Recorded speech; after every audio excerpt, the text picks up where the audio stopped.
Over there. Yeah, you could be there. I'm just here because Yeah, I need a that's plug-in. Not that Otherwise, chair, I Judge. for sure would Not not that be here. That's the actually, you don't want to sit there. Yeah, just during the county board work, it's gotta be up here, remember? Yeah. Yeah. Got the heat lamp up there. Yes. Yeah. The big old spotlights. Did you have somebody picked out for that number 12? Mhm. No. Just waiting for I my just- work committee member.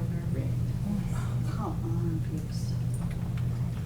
I saw it come on, email, but I didn't know. Yeah, I'm not aware of it, but. No, it's Velcro. I'm assuming it's. Really? Should make a rule that allows us to drink at county board meetings. Okay, it is 9 Oh, o'clock. John, you already did it. We'll call the meeting to order. Certification of open meeting law requirements have been met. We have a 18 actually item agenda, and we are moving number 9, Circuit Court proposed budget, up in front of number 6 because they have a lot to do and they would like to get out of here as soon as possible. So is there a motion to approve the agenda with that change? So moved. Second. Okay, motion and second. All in favor signify by saying aye. Aye. Opposed? Agenda's adopted.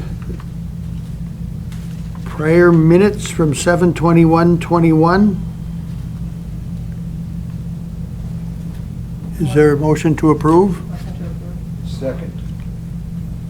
All those in favor signify by saying aye. Aye. Opposed?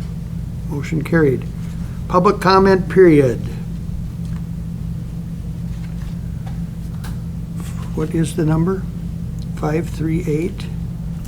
We don't do that no more. We don't do that. Oh, we're not live, sorry. Not live.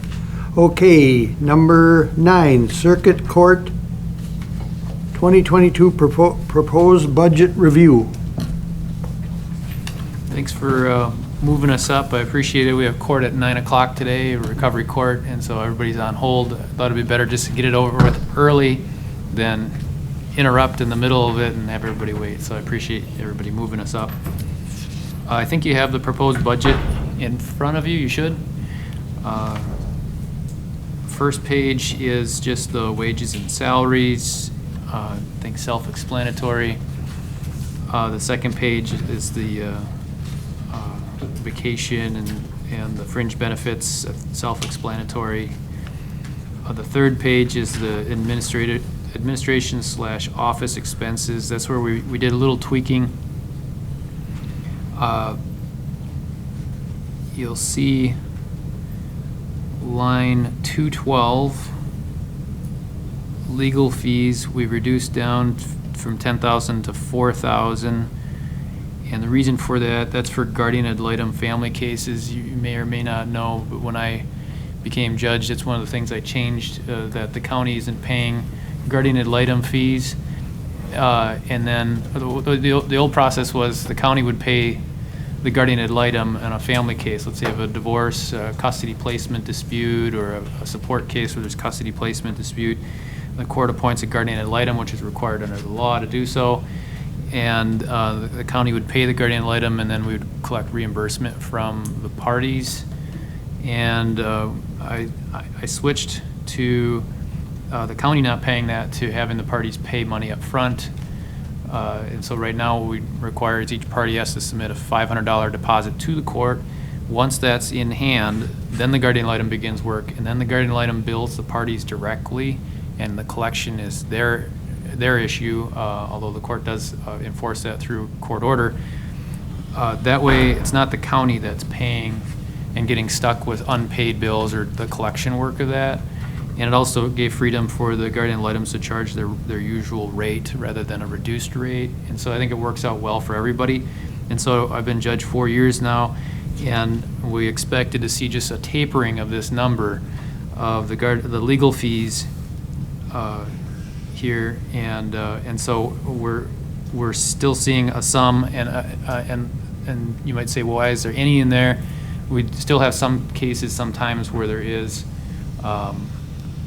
indigent people that are not able to afford anything, and so the court does still appoint some guardian ad litems for those folks, but as you can see from the 2020 actual number, that was $1,300, which if you look historically, that is a very low number historically of what the county pays out.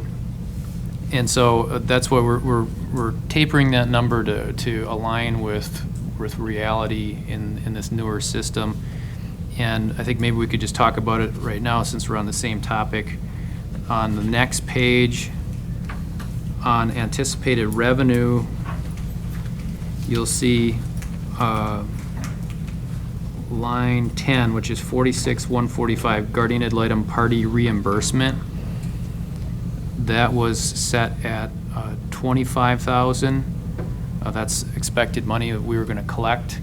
And again, likewise, we're tapering that number down to 15,000 because over time we're collecting more and there's less being incurred from the parties. And so we're going to be collecting less. And so eventually in the end, we shouldn't be collecting anything over time because the parties are paying their own way for their guardian ad litem. And so those are some changes that are just more in line with being realistic compared to what it was before, where the county was paying and then being reimbursed. I hope I was articulate enough to explain that, but is there any questions on that? Child abuse injunction petitions would still be free? Child abuse injunctions, I don't believe there's a filing fee for that. No, I mean the guardian ad litem fee, sorry. We pay, actually, yeah, I just had an out-of-county case where they actually were asking the parties to reimburse on that, but we pay those. So I don't know, does that Very does that rarely. fit in that category though, versus? Well, you said we wouldn't be paying, so I just wanted to clarify to be sure. Yes. Just so there's So no it confusion. would be in that category, depending on the filing, the judge could order parties to pay back the GAL fee. If the case was maybe not as legitimate as it could have been, or for whatever reason. Right. But otherwise, yes, the county pays the guardian ad litem for child abuse restraining orders. Okay. And I do not require the parties to submit a $500 deposit before we start the injunction case.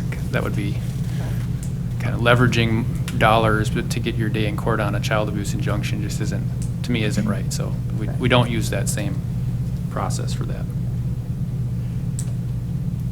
Any other questions on that topic or item? If none, I'll move on to the next one that we have a suggested change, and that is just a small change to the line 262, attorney/GAL probate cases. And you might think probate, oh, you're talking about cases where we're talking about estates. But in Wisconsin, we throw under the probate category guardianships, Chapter 51 mental health commitments, protective placements, all fit under the probate cases. So it's not your estate type cases where you have a deceased person and a will and such. And so this is for paying the guardian ad litem in those types of cases, which is required. We do seek some reimbursement for that. We started that a couple years ago, and it's sort of, it's difficult to get a lot of reimbursement because a lot of times the folks themselves are indigent or in need of a guardianship, and so there really isn't a whole lot of funds there to begin with to get reimbursement. But if there is, we do seek reimbursement. And so we just looking at last year's 2020 number was 15,000, and 2020 is not a model year, obviously. But what we were trying to do is try to get our expenses down so that we can come to you all with an even number, not asking for any new money or additional money, even with anticipated wage increases. And so between 6,000 down from another and 1,000 down here, that's a $7,000 reduction in what we're, from last year, what we're asking for expenses, and I think it more closely aligns the reality. All other items we've left on as previously set. We reviewed these extensively and think the numbers are very close. If you know me over the years as Corp Counsel, I try to have a fairly close budget. I'm not trying to ask for more than what we need and have it close to reality. A number of these items are variable, meaning one year we could have 30 more cases in that case type than the previous year, and that's not even considering 2020 is not a model year. And so we do need to have some cushion on some of these things because some of those, historically, the case numbers go up and down and we need funds for guardian ad litems and such. But I think we're putting forward a responsible budget here in that regard as to expenses. I don't know if anybody has any questions on any of the ones that we didn't make any changes on. Thanks for reducing. That'll be my first comment. And a question probably for Michelle. Great that you're coming a little lower than last year.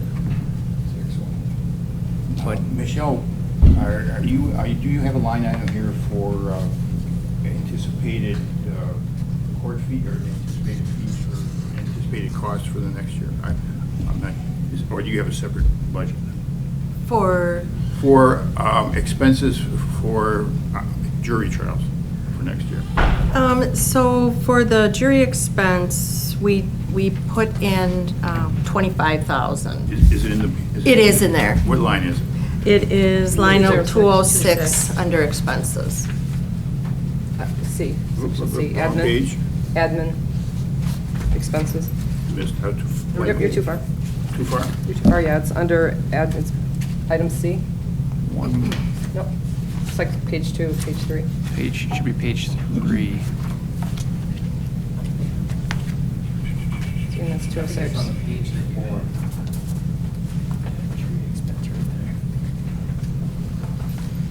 Okay, so it's the same as last year. Yes. That's going to be okay? That's always a supposition on your. It is, and just, if you look at the budget, they talk about a non-lapsing fund expense.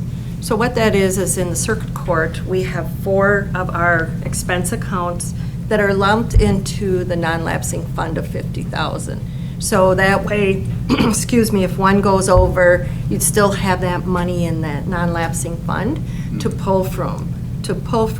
Jury is in that. So the 4 line items that are in that is the legal fees family that the judge just explained, the court-appointed criminal, the 213, the 262, the attorney for GAL for probate, and the 206 and jury. So we feel that we do have that money available if the county were to have a high-profile case that would have a lot of jury expense to it, or multiple cases. We would look at that non-lapsing fund. If that ran out, we would have to come back to the county board and ask for more money. Okay. Okay? I think that would be a significant year if that were to happen. Okay. Just want to be sure we're covered on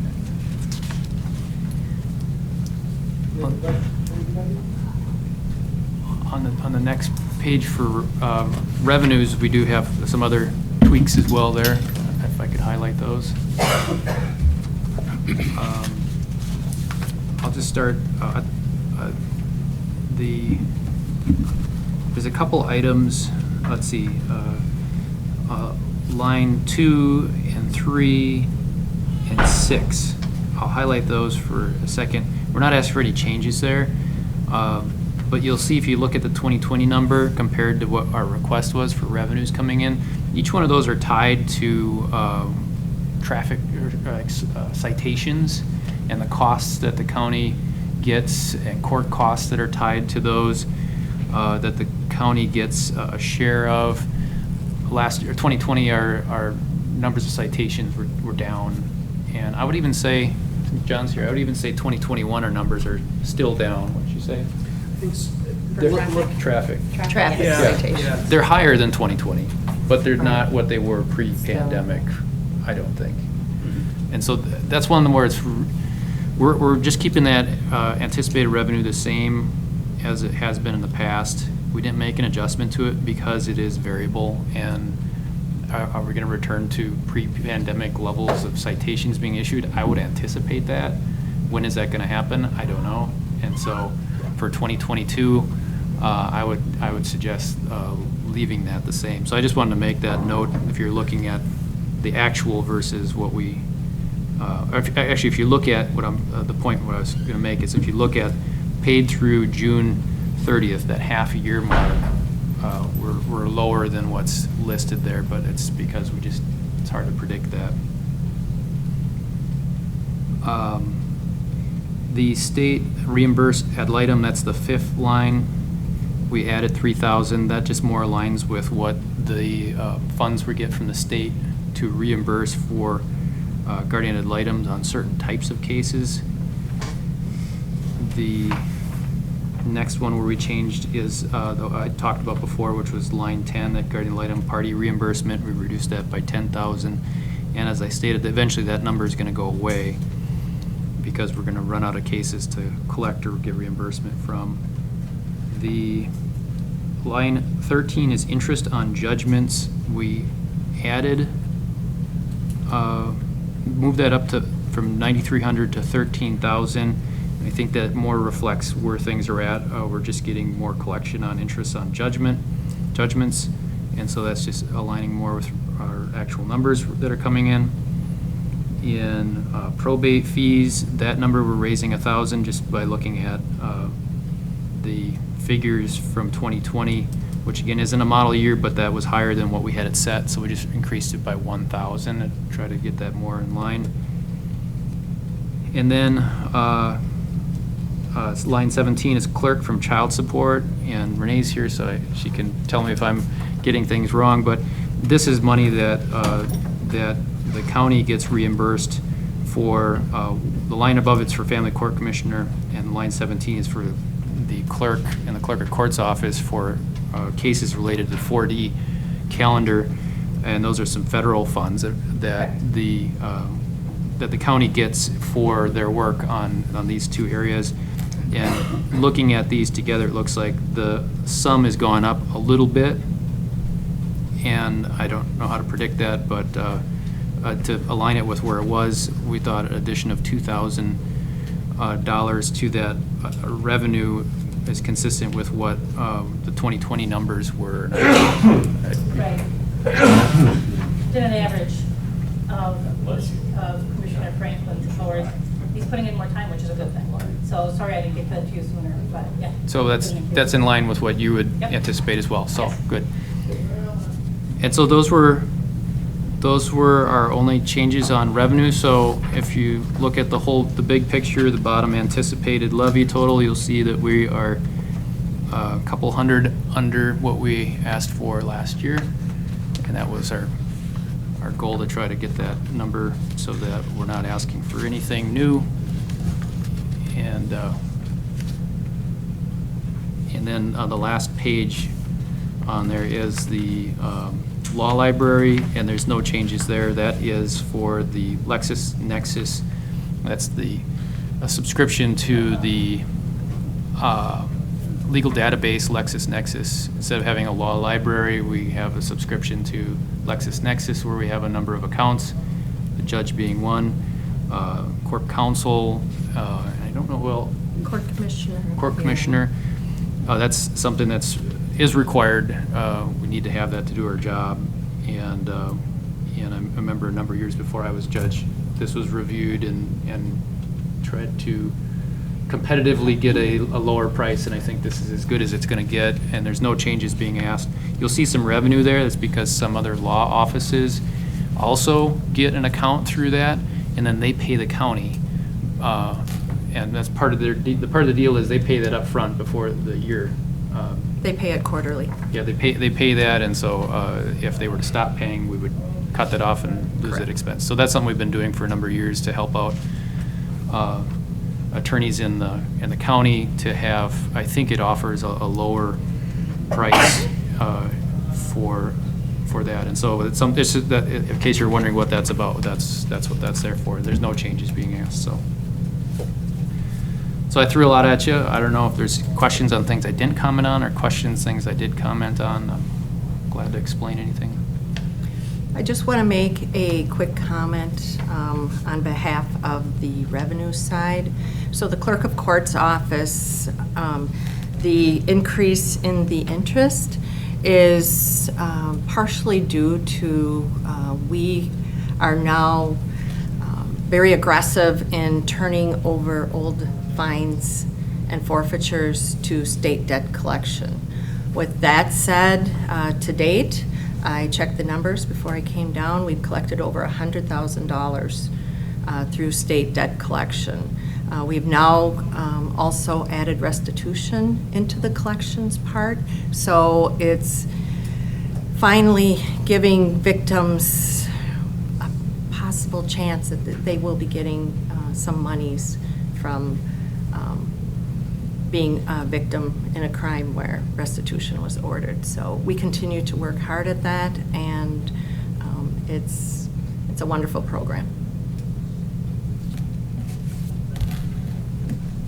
I have just a question in terms of the impact of COVID on expenses that you had for 2020, and if there was any additional expenses in 21, and if anything that you did incur, you did get turned over to Paul, and then to make sure that it got reimbursed. Okay. Yep. We don't have anything additional that we're asking for, and like I said, some of the numbers might have been down on expenses, but we're not asking for changes here as we anticipate that's going to go back to some level of normalcy, and any of those one-time purchases Yeah, we did an interpreter system. We have like equipment that we bought through with COVID monies that we are using in both of our courtrooms to help facilitate interpreters when they're here in person. Essentially, it's a microphone and earpiece, and so if I'm interpreting, I can interpret for you sitting way over there and sit over here so we had distancing and Before they would sit right here so there. they could whisper in hear their ear, them. basically. Yeah. And so now they can distance if they would like. Yeah, no, I watched the different adaptations of the process over the past 18 months, and so just want to make sure that didn't impact you. If it did, that there was reimbursement, so, okay. Thank you. Other questions? You come in with a budget less than last year, so you're not going to get many questions. Tim's just like, oh, that's awesome. What are we going to pick at here? I'm sorry, guys, if you're Yeah, no, it's not. we set the bar. And then they're going to run. Looks good. We need a motion to send that. Also move. Second. And second. All those in favor signify by saying aye. Aye. Opposed? Motion carried. Thank you, everyone. Thank you. Have a good day.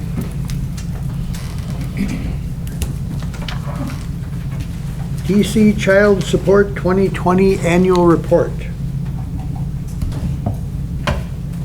Sorry, I was a little late. Okay, well.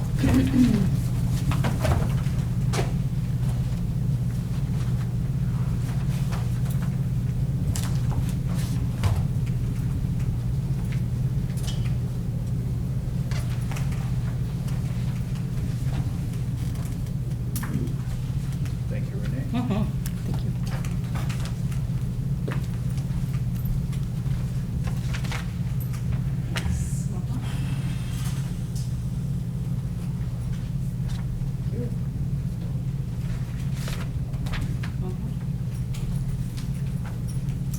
So I see you've got a lot on the agenda today, so I'll try to paraphrase. I've got 3 presentations today. The first being the annual report. So we finally got figures of reimbursement, so we're able to have accurate numbers for our budget status. So the cover letter has some interesting information. As you page through it, the second item is our budget status. If you look down all the way to the bottom, you'll see that the very bottom box, our budgeted levy was $118,891.05, and our actual levy was 72,803.32, so we came in a little under our original levy. The next document is collections, which I think is a very fun document to look at. This shows the collections of Trempealeau County each month in the various categories. And you'll see directly below the top numbers, we've got numbers going from 15, 16, 17, 18, 19, and then 2020 collections are in the very top. And you'll see that our numbers have gone up, which is a very good thing. The next document is performance standards. The state of Wisconsin, the federal government sets performance standards for the state to adhere to. And this, we get 66% reimbursement of administrative expenses. However, there is some monies called incentives that counties can earn, and their percentages of performance dictate how much they receive from the pot that's available to them. So here are our numbers for the past 3 years. Let's see, you'll notice that, I think I have that in the annual report though. Let's in the cover letter, so let's wait for that. And then the very last document is Guide to Child Support Services. If you ever wonder what we do, this is a pretty good snapshot of what we do. Looking at the letter, I'd like you to jump to paragraph 2, which I think is a good statement. The year 2020 was a test of resilience for child support agency employees and a testament to their ability to adapt with ease and proficiency when confronted with the numerous challenges associated with their working environment as a result of COVID-19. I'm very proud to state that the agency team handled it all with grace. Beginning in March, most of the team was on a rotating schedule, working from home 40 to 50% of each work week, and continuing through the end of June 2021. Cell flip phones through U.S. Cellular and laptops were issued to each case manager. In-office employees assisted remote workers during this time, and some tasks that could not be handled remotely were finished when the workers spent their time in office. The agency workers have always worked well together as a team. However, in 2020 and 21, I witnessed an atmosphere of heightened desire to help my coworker and serve our customers to the high standard we always have. So if you have any questions about this stuff, feel free to ask, and you can always come up and talk to me unless you want to cruise through this stuff and look at it more closely. But I'm guessing today's important issue is going to be the budget. So if you have no questions on that, let's go to the second item in your packet, which is a cover letter over Governor Eager's proclamation that August is Child Support Awareness Month. It's a very exciting time in the state of Wisconsin for the governor to make this proclamation. He usually does it annually. However, this year just seems to be a little bit more important. All county agencies have struggled with doing their job, or I shouldn't say struggled with, they've had challenges in performing their duties.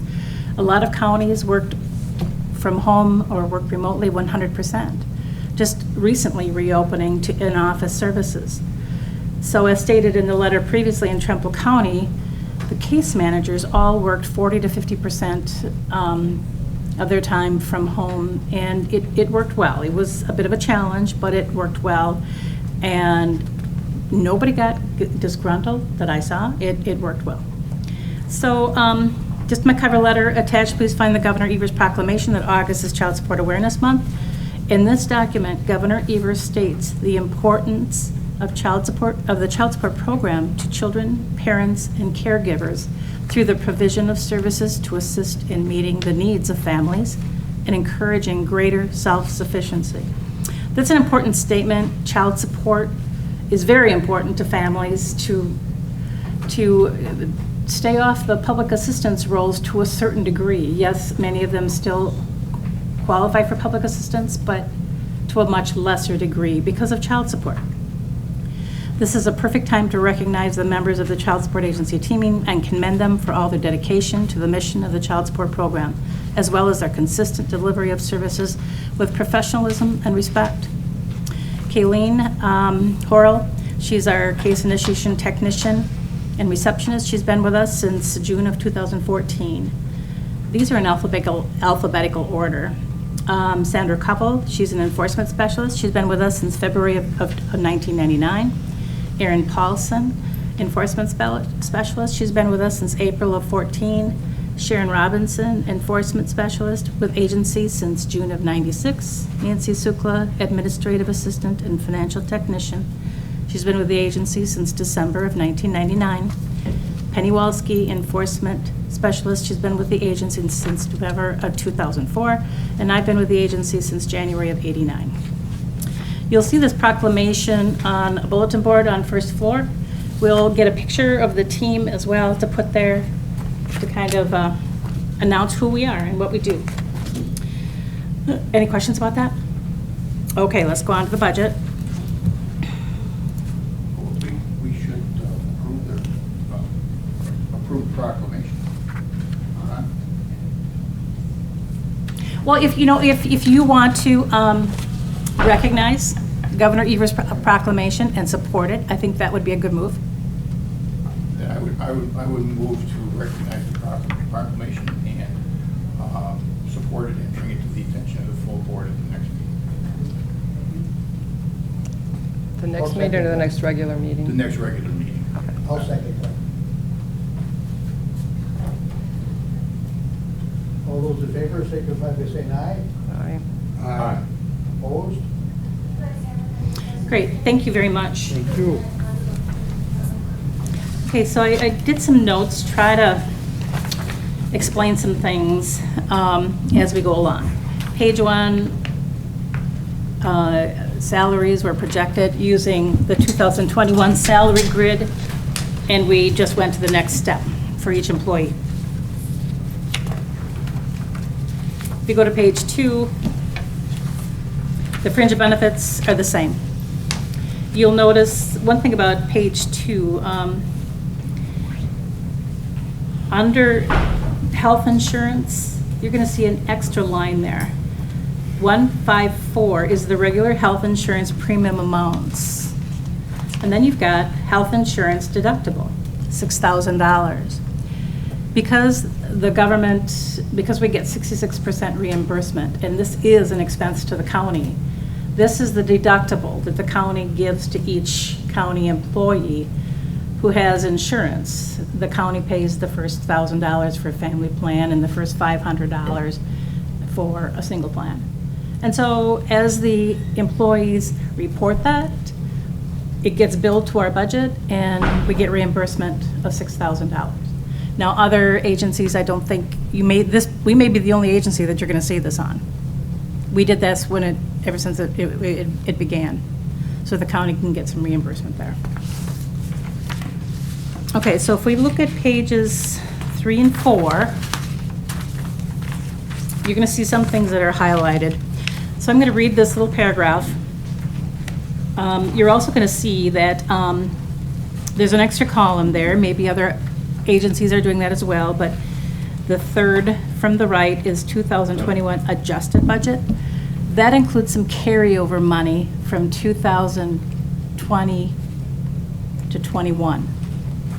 So the column entitled 2021 adjusted budget is used for carryover a 2020 unused expense money into 2021, as well as the original budgeted line. So this is really the line we're going to want, the column we're going to want to look at for our numbers for 2021. The carryover was approved by resolution on January 25th of 21. The highlighted numbers on page 3 and 4 are the carryover amounts.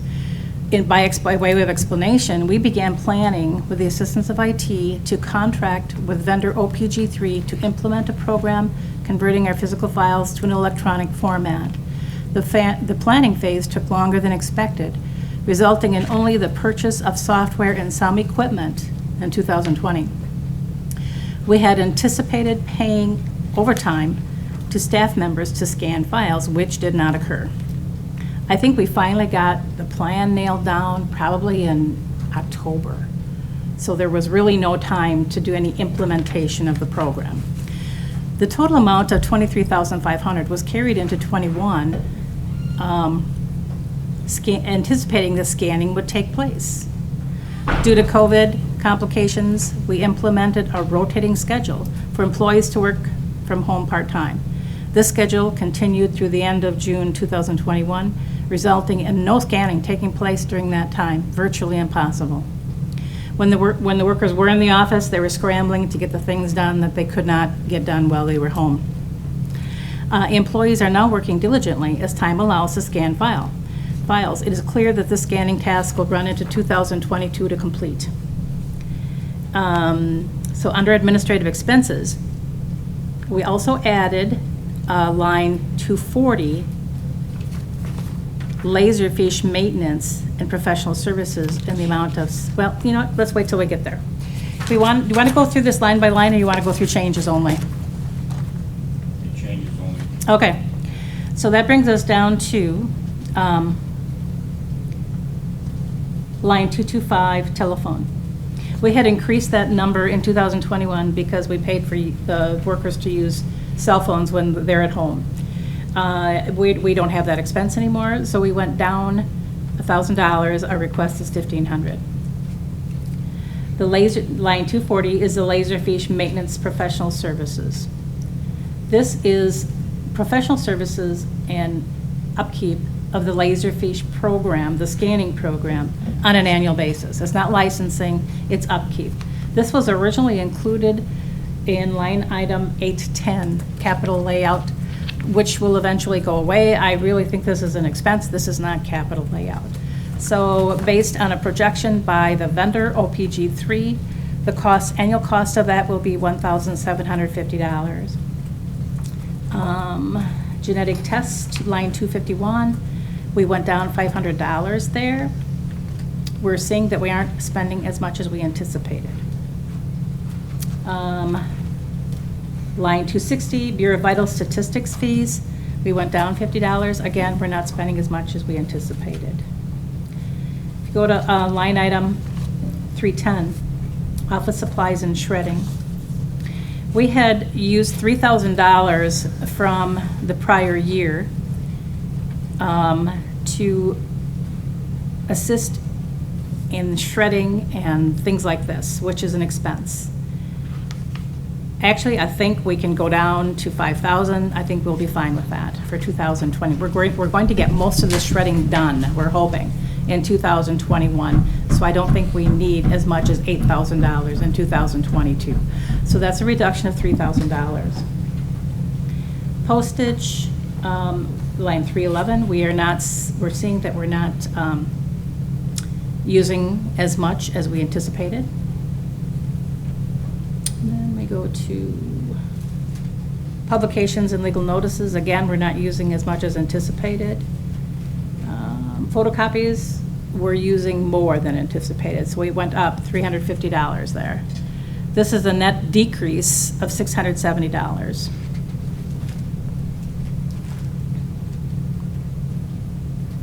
Any questions, comments? Okay, so if we go to page 4, this is where we see that outlay item, account 810. In 2020, we paid $28,452, and that was for, as mentioned previously, that was for the software and some hardware with the scanning project. So the original budget was $8,000. However, we carried over what we didn't use. The original budgeted amount, I think, was like $45,000, something around there. So we carried over the $27,500, anticipating that we were going to have overtime costs to get those files scanned, which did not occur because of COVID in 2021. But we're working on this diligently. I don't think we're going to finish it. We'll have to go into 2002, so I'm projecting $20,000 for the time to scan these hard files. Does that make sense?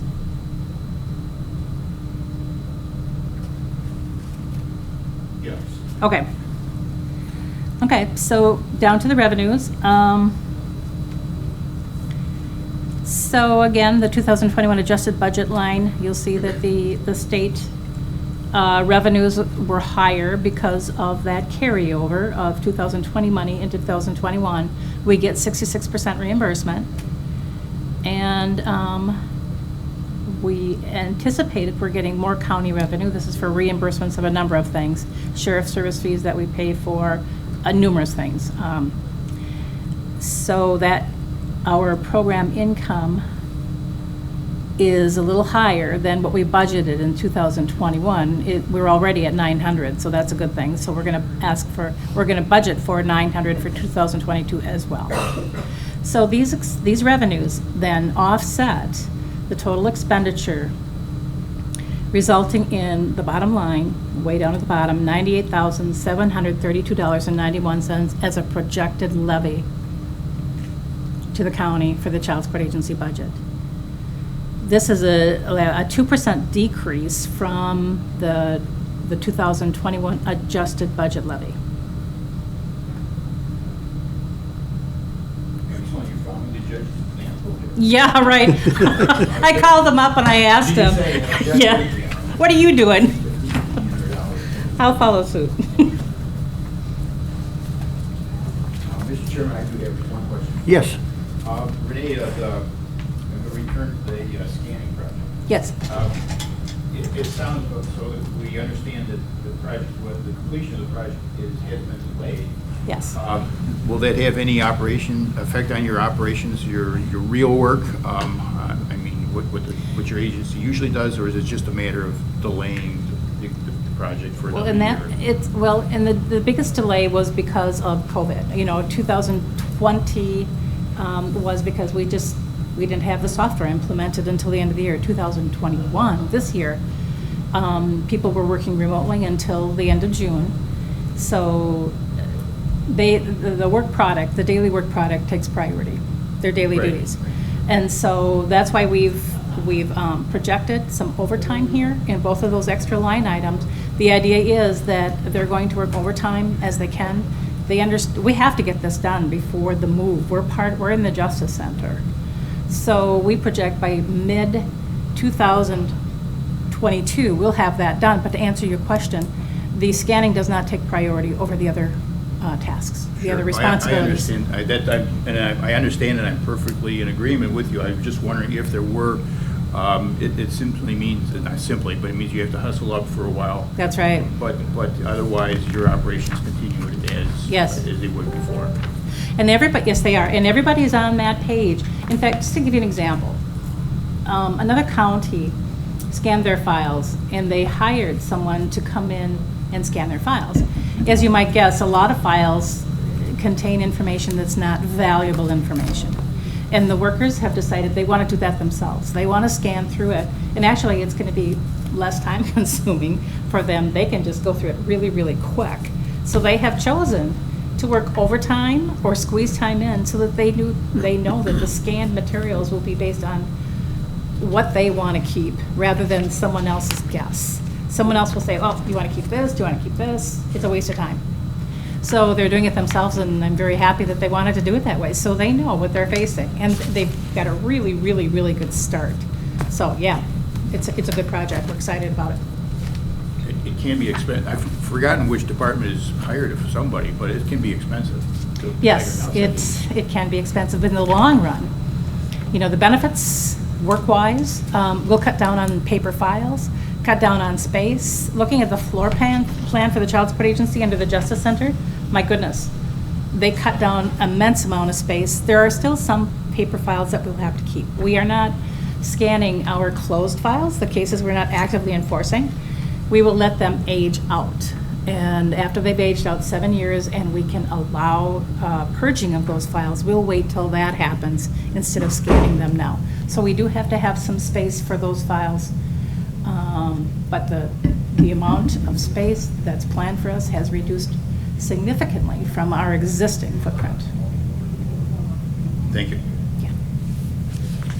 That's it. Okay. Do we have a motion to approve?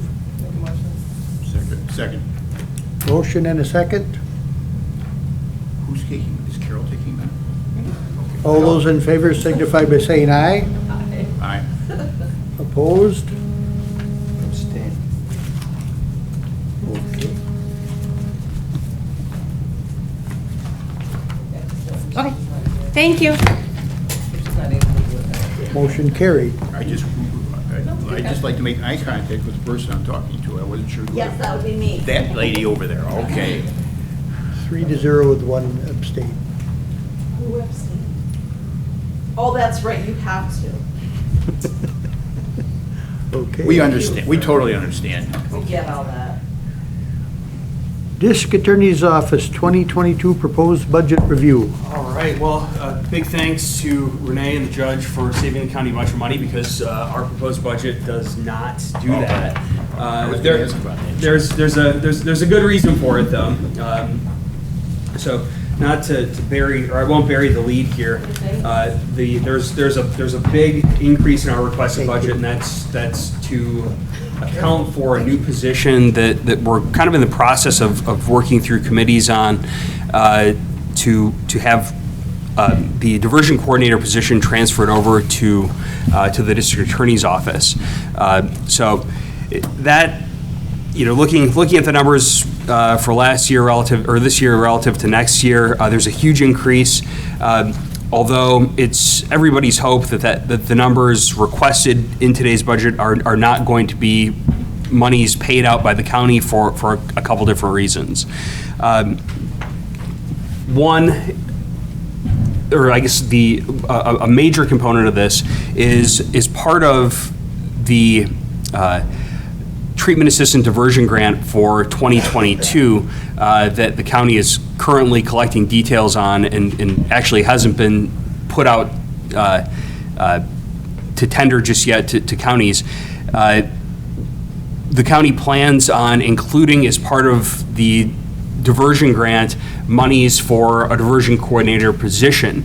And so it's our hope, and I think there's a decent likelihood that a substantial portion of the salary paid to our diversion coordinator would be offset by the treatment assisted diversion grant in the same way that a portion of our victim witness coordinator salary is offset by the state's victim witness services grant. So because we don't know whether we're eligible for those state monies, in fact, the state isn't even accepting applications for those diversion grants yet in 2021. We can't include that as part of the budget. It's not guaranteed. We haven't even applied. We're not able to apply just yet, but that's kind of a heads up that we're hoping that there will be some offset for that position in the next year. Additionally, the salary rate that we've calculated is based on Wayne Pitchka's current salary. He's currently doing the work of the diversion coordinator for our office now as part of his position under DHS, where he's managing the justice unit and managing diversions. So also we've reached out to the agency who's doing the wage assessment for the county to solicit input from them on what a typical salary range is, or what a typical salary is for a diversion coordinator. They haven't gotten back to us yet on what that range would be. So for budgeting purposes for this document today, we've used Wayne's salary figures currently, and so that's kind of where the numbers come from for today's purposes. Although there might be some flexibility with that. That number might be coming down once we have more information. Yeah, so on page 1, where we list under number 4, the diversion coordinator, the salary there is his current salary. So we can't put in the number until we get the wage assessment back from HR. So that number, according to who we've spoken to there, it will be less. It won't be this high. But we had to put something in the budget, so we figured estimate high versus not enough. But once we get the number from HR from that wage assessment, but that's not back yet. So after, when I spoke with Krista, that's kind of what we decided to go with, because at this point, we don't know what their wage is gonna come back at. So you're plugging in the number based on what the person currently holding that title Makes. makes, so it's just. But so that- because, okay. yeah, but because that position's gonna be split, it's not gonna be this amount, it will be less. You mean it'll be split? Because we're taking over the diversion part of that job, so it won't be this high.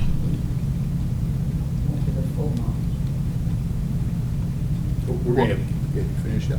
Yeah, Okay, I guess this is going to be the key part of your budget, so I have to pursue this. Yeah. Before I forget about it. What you're asking for, I always look at the bottom line first. You're asking for about 50% more than last year.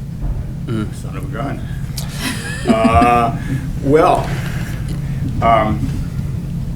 what is, and again, I don't, haven't been keeping up on movement among employees in the courthouse. So you've got diversion coordinator typed in there, not Wayne Opitchka. What is Wayne's current status? Wayne is currently on leave. I believe that he's coming back in September. But he's currently on leave. And technically, he's a DHS employee, so we don't know if he's gonna stay with DHS or if he's gonna come.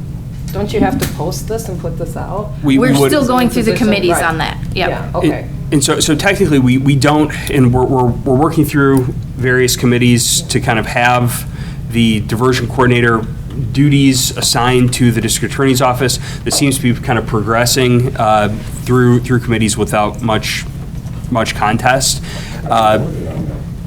Yeah, you guys, We did. yep. Yeah, that was last month. And so this needs to go to exec finance in a couple days, and then it'll be on next month's general board meeting to formally have the position, I guess if you want to say transferred or created within the DA's office. And then I think I don't know exactly what the status is of what will be happening with the position that's under DHS, which is the Justice Unit Supervisor, which is what Wayne has been doing. That position has been overseeing diversions for our office. I don't know what's going to happen there with that DHS position, but it's anticipated that the diversion coordinator position will be created or transferred to the DA's office next month. So in anticipation of that, we budgeted in, or we've included in our budget for next year. Dan? Theoretically, the overall impact to the county levy should remain the same. We're just proposing you move this cost from one department to your department. I think that would be a reasonable way to frame it. I don't know, if DHS were here, they might make a case for wanting to have an additional supervisor position. I don't know. I'm not going to kind of put words in their mouths. I know that I think a great number of the duties of that position in DHS would be removed by creating this position in the Trempealeau County District Attorney's Office. I think that there's certainly opportunity for some cost savings there that would kind of offset the cost increases in the DA's office. Currently, it's funded through the TAD grant that DHS was administering, and then she had helped you. She's good. So then you'll be the one applying for it, and that's where you're saying that they haven't even given the option they haven't opened applications yet for that grant. That's correct. They haven't opened applications for the TAD grant for 2021, which is kind of crazy given that we're at the end of August. I know that the state lost the grant coordinator, the person who kind of is the kind of point of the spear for kind of getting this out to counties. Like, she quit, and so I think this has kind of delayed things at the state's end. But yeah, we're not in a position to apply. They haven't opened up those applications, so we're quite a ways off from knowing whether or not we'll be successful in that application. Historically, we have been. Back in 2012, when the diversion coordinator was under the district attorney's office, we were successful in an application there. A substantial, tens of thousands of dollars, I think $30,000 a year was given to the DA's office to fund that position. I don't see a reason why we wouldn't be successful for it in our for next year's application, but I you know, that number's unknown at this point. We don't have paperwork from the state saying, yes, they're definitely going to be giving us money for this to offset the salary for this position. I'd like to look at, the clearest explanation for me is Mr. Schreiner's explanation, so I hope that's correct, and that is that the position is simply moving from one department to another department. The net effect on the budget is more or less nothing. But your request for diversion coordinator is about $68,000 in your increase. So we're still going to be looking for the missing, you know, and your total increase is about $100,000, so that's about $40,000 missing. So I'm looking forward with real interest to the rest of your presentation. Yes. Can I ask that? Because right now, we have to go with what we have right now, which is this will have to be a new position created with this amount being taken out of the budget in the event that either one, they don't open the budget or that grant application in time, or they don't, or whatever. So worst case scenario, that grant's not there, which has been funding it up to this point. If the grant is not available, then this is a fully funded by Levy position, correct? Yes. We have not included any amount for that grant in here because we don't know. Right.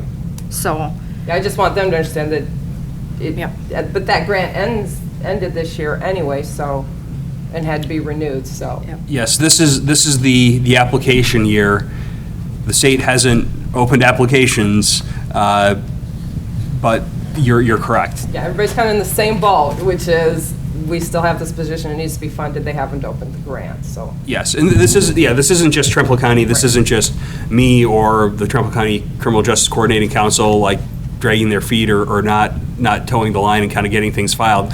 Nobody in any county, in any state in Wisconsin is able to apply for these grants, so. I want to get that out there for you. Yeah. so the increase in the budget for the first page is basically, you know, the annual step up for everybody, but including the entire diversion position. So that's the increase on that page.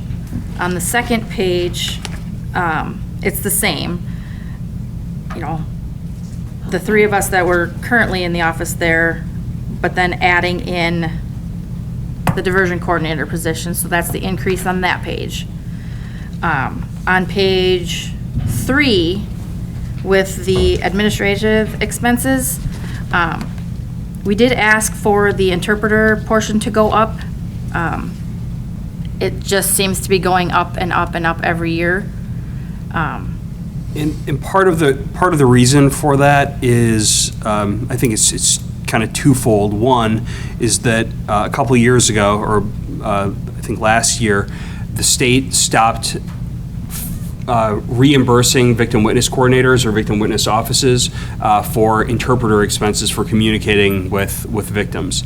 You know, in a county like Jackson or Pepin or even Eau Claire, maybe that's not such a big deal, but in Trempealeau County, where we have a very large, exclusively Spanish-speaking population, the Spanish-speaking victim calendar or the Spanish-speaking victim caseload is proportionally like very large, and so that's you know, if the state is no longer funding an interpreter for my victim witness coordinator to communicate with the victims, that's coming out of our budget, and that's the base for the increase. On the other side of it, our caseload is a lot higher this year. We're, I think, at 243 felony. 47. 247. It'll probably be 250 by the end of the day. Felony case filings for 2021, and that's, you know. That's surpassed the last 6 years for the entire year. And we're in August. Yeah, so to say that we're on track for a record high is an understatement. As Mandy said, looking back to the last 6 years, we have already filed substantially more cases than in the last highest year, the next highest year, and we're only in August. So that's part of what's driving the increase in interpreter expenses. Also, is just more cases means more victim witness coordinator time means more interpreter time. For the interpreter, that's the language line, right? Correct. Yeah. Okay, so is that a per call or just a flat rate? Per call. Per call, okay, and that's what okay. Yep. And then trial expenses, we kept the same. Wait a minute, it's just, Oh, yeah, I yep. just want to stop. You said the language. So this is a telephone, some kind of telephone Yeah, service? you basically have a little gadget like that, and then you call them and you tell them what language you need, and then There's nobody sitting in the room? No. I've used it for years, it's pretty, Oh, okay, I'm they're just pretty wondering. slick, yeah. You know, when you say translator, to me, that means a person, but Correct. when you're talking about a translating service. Yes. Yeah. And that's why I did it. You're in the same generation. Yeah, it's a real person who's doing it, but they Yeah. just happen to be on the phone. And what you're not paying is port to port, where them to actually drive to this, you do save money this way. And sometimes in some situations, we're able to kind of leverage Mike Diaz, my ADA, who is a fluent Spanish speaker. But in victim conversations, sometimes those conversations are more easily and appropriately had, like without the prosecutor in the room, with just the victim and just the victim witness coordinator there. So we're trying to kind of pinch those pennies where we can and use Mike where we can, but it's not always possible. And also, he's got his caseload to cover, so. It's a consistent increase, I'm seeing this If I also. might interrupt. Mhm. Mr. Zeglin, the levy increase is more than totally made up by the proposal for the diversion position. With salary and benefits, if you were to remove that proposal from this budget, their budget is actually over $4,000 lower than it was this year. Thanks for doing the math. Got a calculator there, or is that yourself? But I couldn't do I did it in my that fast in my head. Remember when you were told that you wouldn't have a calculator with you everywhere? Yes. Okay, I get it. Yeah, and thank you for that, Mr. Schreiner. And yeah, like I said, I didn't want to bury the lead and sort of talk about where we're saving money and then, oh, by the way, we're planning on adding this position that blows our budget out of the water. But yeah, and I'll let Mandy kind of talk through the rest of these numbers, which. Yeah. Telephone, we asked for a slight or increase in that up to the 2,200, kind of for the same reason of the interpreter. We've just been on the phone more because we haven't been having people come in. Everything's on the phone. And also, in the last year, we added a phone line or a cell phone line for our victim witness coordinator, so she could kind of have, communicate from home with victims. Is there a possibility, is that compensable under the reimbursement, the victim witness reimbursement? So That'll be included. So that additional expense, hopefully there will be some offset by the victim reimbursement funds from the state. Did you do that in response to COVID, her working from home? Yes. Did you turn that in for reimbursement? The phone, yes, but the monthly charges for it, we have to cover. Okay. So- You asked about that, and they said, okay. Yep. I'm going to ask that a lot, guys, sorry, but just 'cause there's so much money out there, I want to make sure we don't miss I know. any. And then repair maintenance, we ended up having to get a different copy machine, which we paid for. It's a lease, so it's, kind of offsets everything with paying it outright. But then we did get rid of our printer, so it's all in one now. So that's the addition there. We did ask for or put a decrease in our office supplies. Because we shouldn't need much for next year, I don't think, No. other than just the basics, CDs and all that. And we're Our office is in the process of sort of transitioning over to doing digital discovery. So when defense attorneys request police reports or squad videos or the like, rather than printing everything out and mailing it to them, or rather than burning something to a DVD or copying it to a flash drive and mailing it to them, we're setting up a database space that's funded through the state, and emailing those defense attorneys a link to those files to include the video files.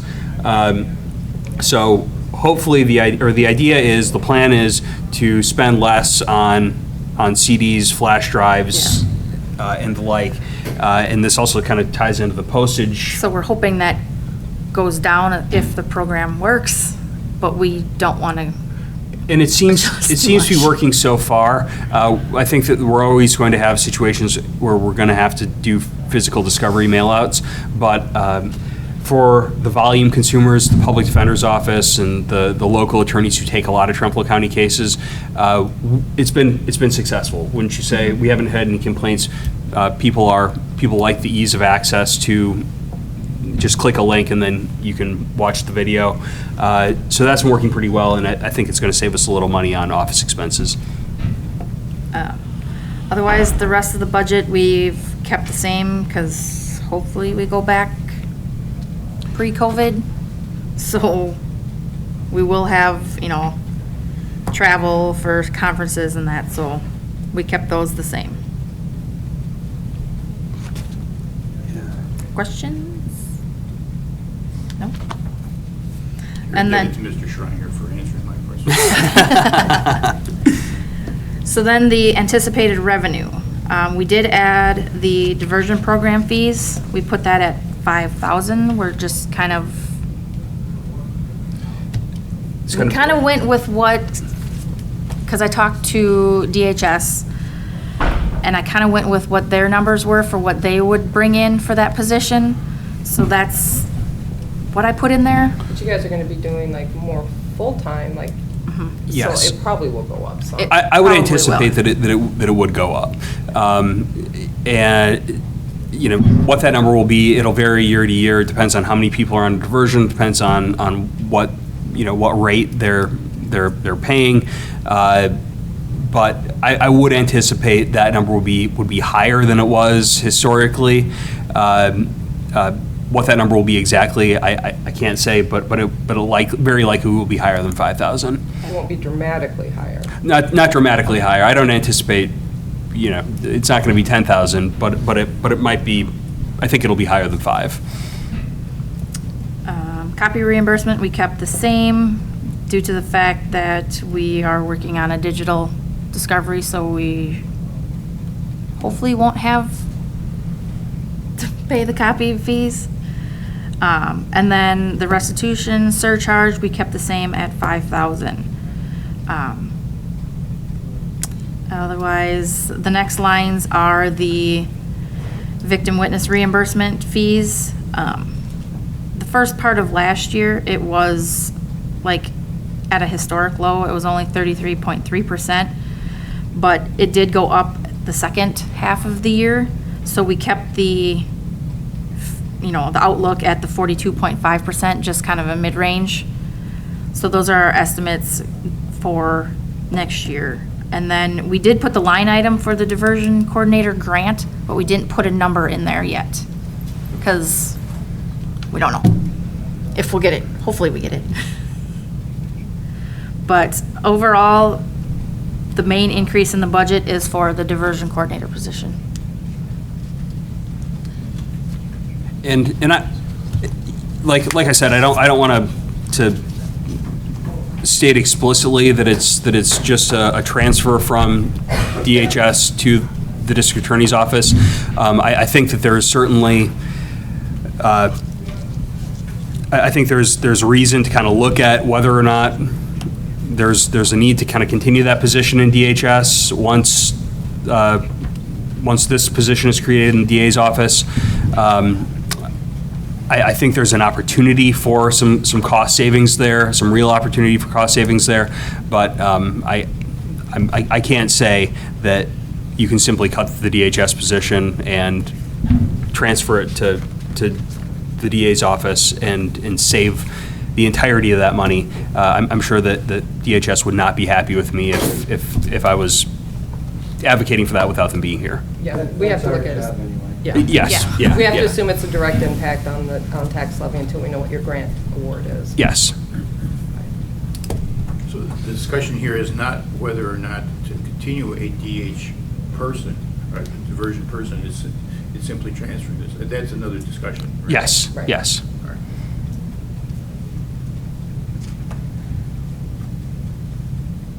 Okay, does, I'll make a motion to move this budget forward as presented. Okay, we have a motion, is there a second? Second. Motion and a second to move it forward. All those in favor signify by saying aye. Aye. Opposed? Motion carried. all right. Okay, thank Thanks, you. everyone. Yes, have a good day. Take care. Coroner's 2022 proposed budget review. Good morning. Good morning. Morning, Bonnie. How are you today? Pretty good Oh, good. so far. Oh, again. That's not nice. Come on. Is that nice? Thank you, Bonnie. Thank you. There's not many changes. Paul and I juggled something around, but we just put it in another place and took it off one place. Give me 2 Bonnie. Okay. Thank you. I need to stretch my arm. Okay. I guess you give it to this guy. Thank you. You're welcome. Like I said, not much has changed. I don't know what's going on in Trempealeau County or Jackson County because this is the first time ever. I have gone 3 weeks with no deaths. And I mean deaths Said that out loud. in all of Trempealeau County and all of Jackson County, because I'm still doing Jackson. 3 weeks, Saturday was my first death that I had to go to, and that's not counting hospice, but hospice has been going absolutely crazy. But 3 weeks, I mean, That's unheard of. it is, it really is. So I'm kind of waiting for the shoe to fall. And there's not any changes in the department, with the exception of, we will absolutely, no way in hell, use UW-Madison for autopsies anymore. We have switched over to a very professional company. It's like about 15 minutes travel time, a little bit more maybe. And they are so professional, and the autopsies are just unreasonably perfect. Where are they? It's in Anoka County. It's in City of Ramsey, not the hospital, City of Ramsey. And they also do police training and things like that there too, but we have never used them. We just started. Last year was absolutely terrible. I mean, I spent hours on the phone calling every hospital, every people. I used to have one guy that would go to wherever you want, and he'd do a forensic autopsy. And you ought to understand there's a difference between forensic autopsies and hospital autopsies. We used Sacred Heart for a long, long time because they actually had a couple forensic people there, but they had to be the ones that were on call when we needed a forensic autopsy. The forensic autopsy's much more detailed than a regular autopsy is. They quit. Remember when that school bus, that little green car hit the school bus over on the other side of Arcadia, and we had a traffic fatality? I'm going over there and I'm calling them because they had called me up on Sunday night, and they said, just to let you know, we're not going to be doing any more autopsies because of COVID. So I'm calling them, please do one more, just one more. And he says, I'll call you back in 5 minutes, and they did, and that was their last one that they did. After everything kind of loosened up now, they had a meeting, everybody that had used them before, because they are so easy and so good and obviously so close to work with. And they decided that they were not going to do autopsies anymore for outside agencies like coroners and medical examiners. So, but last year, I don't know how many people I called, can you please take us on? Can you please take us on? Because where we were, I had 2 forensic pathologists. One of them had a lot of medical problems, so most of the time he wasn't there. They'd flat out refuse to do autopsies. They'd refuse to do autopsies that myself and the detective and the officers at the scene really knew we had to do an autopsy, and they'd flat out refuse. And They screwed up the paperwork big time. You probably saw the billing go through. I got an email from their secretary saying, we just noticed that we forgot to pay you, so you're going to be getting these in the mail. Well, within 2 days, I had 9, and 5 of them were from last year. So that really screwed up the auditing and everything. Paul was real good and got that straightened out. I had one funeral home that drove all the way to Madison to pick up the person after he had an autopsy. He called me up and he says, I thought you said he was supposed to have an autopsy. Yeah, he did. That's why he was in Madison.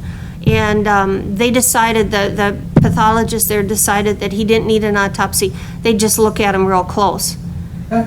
Yeah, I'm sorry, but seriously, that's what he said. Well, they used to magnify. You know, really, looking for bruises, cuts, bullet holes. You know, bullet holes would probably be the big one. So I just couldn't deal with these people anymore, and I was complaining to the organ and tissue bank that we have. And he says, well, why don't you say something? And he wrote down 2 phone numbers for me. And that was when, like I said, I'm still doing Jackson County, and Trempealeau County has a lot more deaths than Jackson County does. But I had to go over in the middle of the night because there must be a rule someplace that if you get really drunk, you decide you're going to swim someplace, whether you know how to swim or not. And it doesn't work. So I'm like 3 o'clock in the morning over in Black River. And I thought, I'm going to try. I'll start at the top of his list here. I'll call that one. They were the easiest people to deal with that I have ever dealt with. I mean, I didn't know what else to do because before, you never called them before 9 o'clock. You couldn't call in the middle of the night. You had to get permission to bring your body in. You know, I mean, it was just absolutely horrible what he put us through. And I thought it was just me, but last week I got a phone call from Monroe County, and Monroe County has 2 people that absolutely refuse to deal with UW anymore because they're not only were they obnoxious and nasty, they were very male chauvinistic. We're not going to do that autopsy. A possible suicide, but we don't know for sure. He'd say, well, is there a gun? Yes, there's a gun. Where's the gun? It's sitting beside him on the couch. Does he have a hole in his head? Yes, he does. Well, then it doesn't need an autopsy. It's a suicide. No, it doesn't work that way. And after that conversation, I'd say, here, let me give you to the detective, because he's such a male chauvinistic person that it just changed immediately. And, oh, yeah, come on down and you can watch, and all this sort of garbage. And I just couldn't. These people that we deal with now, actually, their charges $2,000 for a forensic autopsy. The report is absolutely unreal.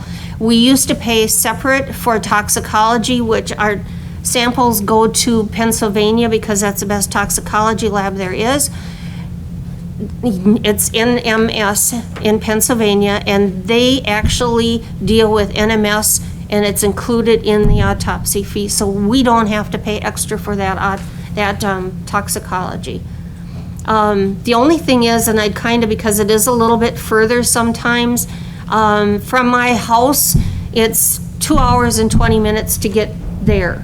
But I don't have a lot of dead bodies at my house, so we kind of have to go to the scene, and then they have to pick up and put them in a body bag and seal them up and everything and do what they have to do and go. And right now, and for umpteen years, they have been getting paid, I can't even remember how many years, $375 for driving to, take the body to the autopsy. A little bit further, I'd kind of like to, if I possibly could, up that $25 more, because it's really hard to get people that will drive dead bodies around. I don't know why. It's not the dead ones you have to worry about, it's the live ones. Yeah. So I don't know. What? We can talk them, they don't talk back. So the only other thing was, I've been asking for years, and I gave up a long time ago, to get a transport vehicle. I mean, I've been doing this for a long time, and I finally just gave up, and it's been wear and tear on Raymond's vehicle, because that's what he's been using. You know, he's got the back redone so that the cot fits in there perfect and locks in there, and he's got all the supplies and everything, but it's wear and tear in his vehicle. A week and a half ago, I had to drop some stuff over at Independence at the funeral home over there, and I'm coming home, and I saw the absolute perfect vehicle sitting in the ditch on the way on Highway 95. I thought, That is so perfect. It was black, it was a van, it had tinted windows. I need that. So I stopped and I read the thing, and then I went home and I grabbed Raymond, and I said, you gotta come and see this. And we got there and it was gone. I thought, oh crap. Well, so we went and we had dinner in Independence, and we came back, there it was. So I went over and talked to the lady. We called the lady, it's a farm, right, Goose's, right there on the highway. And I talked to her, and I thought, I can't imagine putting anything else in there besides dead bodies. Seriously, that's what it looked like it should be used for. So I bought it myself. And I was telling John that, and he says, well, Paul was standing there, that might be, what was the name of that grant that I got 16 papers to write out now? ARPA funds. I'm going to do that, and that way then it would transfer ownership over to the county. And I also got the stuff then from Paul for a gas card. We usually just always include the gas thing. So Raymond's working on the back of that to get it so that we can put our cots in and out. And one of my nice funeral directors actually donated a cot for it. And those cots are really expensive. There's money if you want to. I'm going to, yeah, no, he donated the cot. I'm very fortunate, actually in both counties, I got awesome funeral directors that I deal with. And they really are, with the exception of one in Trempealeau County. And he knows who that is. Bonnie, you bought this car out of your own money? I bought the car out of my own money. It was, you want me to know, it's a 2008, but they've always taken it over to clinics. I just, Yeah. okay, that's all. And the cost of it she had on the windshield was $6,000. And I got her to drop it down $5,000 because I'm cheap. And I had already checked Carfax, and it's worth $3,000 more than what she had on there because it's going to need new tires. What kind of vehicle? It is a, yeah, right. What? Chrysler. Town and Country. Oh, okay. Town and Country. Not Ford. Yeah. So Raymond is working on getting it, You guys want to keep turning the microphone on? What's that? Are we televised? No. We are. anyway, I thought that was a terrific idea. I got the papers, and I'm going to do that. And Raymond is working. His only fee would probably be for the wood, because to put a straight wood platform in there to bring it so that he can, and he's got to put a drop-down thing so the cot will just slide right in there. So, yeah, I did. I bought it with my own money because I really have wanted it for years. One more question, Bob. Yeah. In the past, you've always, their first page, wages and salaries, you just got a total, and in the past, you've always broken those down. How many deputies have you got now, or, I mean? I've got 5 deputies, but some of them, like one is working at her business, Bobby. Right now, she's not doing any calls because she paints. So $40,000 covers you and your deputies and your share about? Yeah.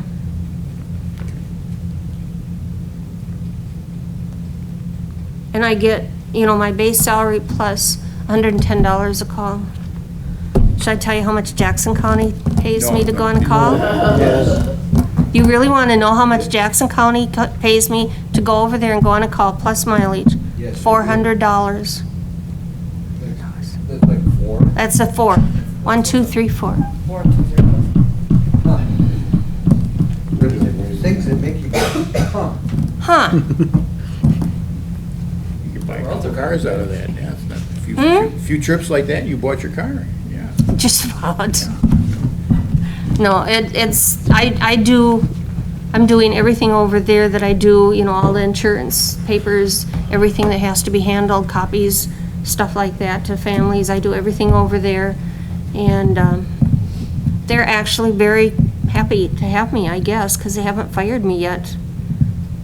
And they're using, actually, my deputies get paid for going over there. They don't get paid what I get paid because I still do all the stuff on the computer and all the death certificates. And actually, they actually found bones that they finally figured out who they were, so I'm taking care of that for the family, which I'm really glad. Don't do it in Trempealeau County because it's very... Don't find bones. Don't find bones that you don't know who they are. But I do know where to send them now if we want to get DNA. So the budget you've got here is basically the same. It's pretty much. the same as last year. Yeah. Not pretty much, It is exactly. Well, like I said, we moved a couple things, but it's just in the same line. It's no big thing. Under administrative expenses, it is about $160, $140 difference. No, a car, I thought, we're making our, where's the process initiation form? Anyway. We'll do it. For the car. Maybe go up, talk to Rick and tell how to reverse engineer this one. Anyway, that'll be coming to budget hearings. No, we now have, and the reason I did this, because besides I've always wanted one, is Jackson County gave me their van to use for Jackson County. So Jackson County, because I said my transport people are over here, well, take the van home with you, so.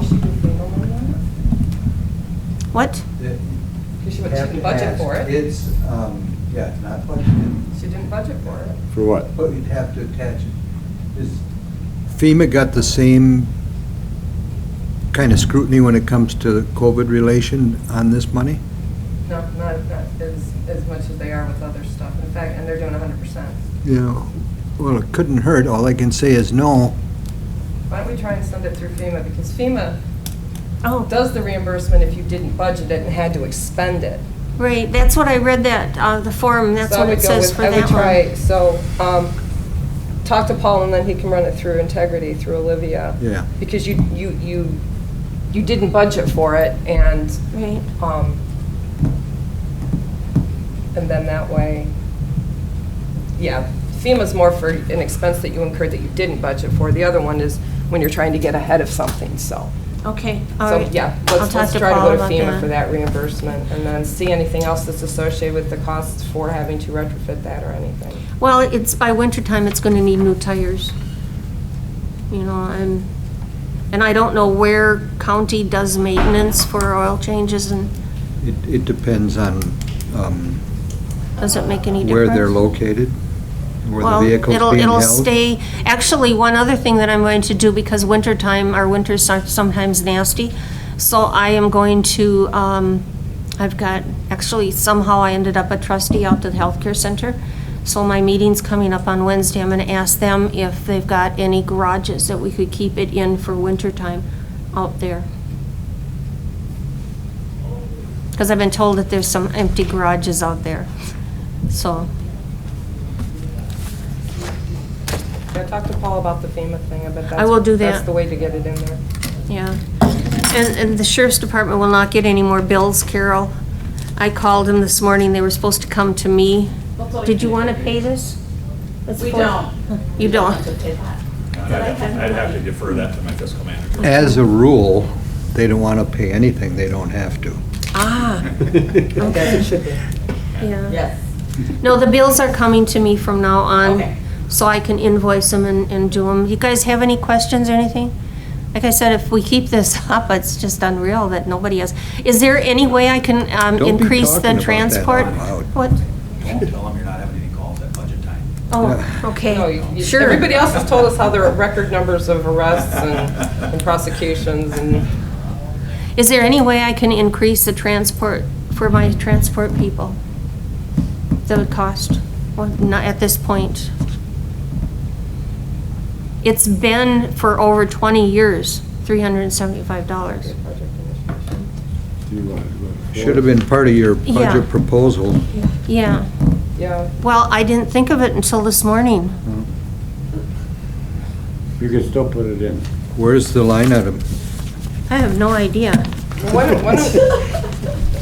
Okay, well, as long as we're clear. So if you were to maybe do this, come back in September with, because this goes to exec finance, this goes to you guys at the end of September, October? September, so we would, I'm assuming, have our regular meeting before that, not knowing what day you guys have those set up. So we could look at this, right, we could look at this. So include that and then maybe get back to us on any associated expenses with the transport vehicle. Okay. And then also, if there's going to be insurance on it. any of It's that on stuff. my insurance right now, and I'm not gonna take it off until this is done, because I'm paranoid. Okay. Run by Rick, just so that, because then bring that number back to us, because some of those things may also be something that, if we can't do FEMA, maybe we can get them. I know FEMA's granting on forward stuff too, so I'm certain that you needed it because of all the COVID related, right? Sure, yes. Last filing for FEMA is September, isn't it? End of September? End of September, yeah, do it sooner rather than later. Yeah, Okay, all so- right. It'll be done pretty quick. I'll go talk to Paul right away Yeah. and see exactly what I have to do. Just a, Yes. not a budget-related question, but in Jackson County, are you called something other than a coroner? Yeah, I am. The reason being, the coroner's elected, over here I'm Elected, elected, and they didn't want to wait until another election to get a coroner. And actually, I had 3 people that, until COVID started, that I was training. And they, 2 of them disappeared totally because they were afraid they'd get COVID from dead bodies. And so I did some checking and found out that if I change the name, it's okay. So I changed the name from coroner to medical examiner, and the county board really liked it over there because I told them, I says, then if you don't like what they're doing, you can fire them because they're hired. So here I'm a coroner, over there I'm a medical examiner. Same thing. Yeah. Are they going to have a coroner again? Are they gonna- I don't know. Every time I ask, it's like, no, we're doing just fine now. Okay. Talk to Paul about how you could even possibly increase, because you just said something that is that people didn't want to do it because they're afraid they're going to get COVID. Yeah. So if we have to pay people more in order to take the Oh, job, that's good. so Wow, okay. All right, I will go right up to talk to Paul right now. then if you can get that, and then it's even covered. Yeah, that would help. At least for a couple of years, possibly. So talk to him, let him know that Sally sent you. Awesome, good Yeah. idea. Okay, sounds good. That's it? So just bring us back next week. Okay. We okay. approve this? No. Oh, He's just going to bring it back next week. Changes. Gonna bring it back with Bring it the, back. bring it back with the $25 increase and hopefully hopefully we'll have you. Mr. Chairman, I'll be right back. Angel okay. of death. And that's in September, right? Yeah. Okay, Carol, let me know when it is, please. I won't know. Alfred, his guy. Paul would actually just have him. Okay. If he's not sure what it is that I No, law meant, enforcement. just have him call me and I'll tell him where I was at on it. When's your next law enforcement? Will it be I'll be- before you guys meet? Be the Really good coroner. Third Wednesday? Third Wednesday She usually? kinda, Is the law enforcement? Depends on, that's typically when it is, Way but too we can much, set it for but- something else. She's gonna bring it back to law enforcement? Yeah. oh Not yeah. turn it in, like we're supposed to turn it in on Friday? She does, Oh, you're yeah. right. She kinda toned down today, We're yeah. supposed to turn all these in next Friday. Ollie Wally. These were all, that's why we're doing it today, because they're all supposed to be turned in next Friday to Paul. So what is her proposed budget right now, tabled? Yeah. Okay. Oh, are you gonna get it in by Yeah, it's supposed to be Friday? turned in next Friday. Well, and we can always Amend it. move to send it on and let her give it to Paul as is on Friday, and then amend it. Yeah, we can always amend it even from the Yeah. floor in November. Yeah. Okay, I'll move to accept it as presented with the understanding that it's going to be resubmitted as an amendment coming in the near future. And then you can add blah, blah, blah, blah, blah. I know, I just love. Let's do it when Tim gets in here, Yeah. since he'll be able to describe it to exec finance.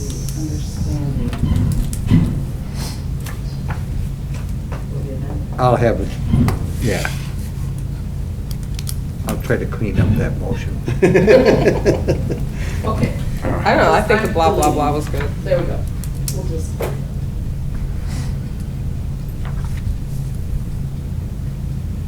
What this? Is it 2 separate cars? Move to 13 and 14, 2 separate vehicles? accept it as presented, move to exec finance with an expected amendment. Oh, yeah. That's lovely.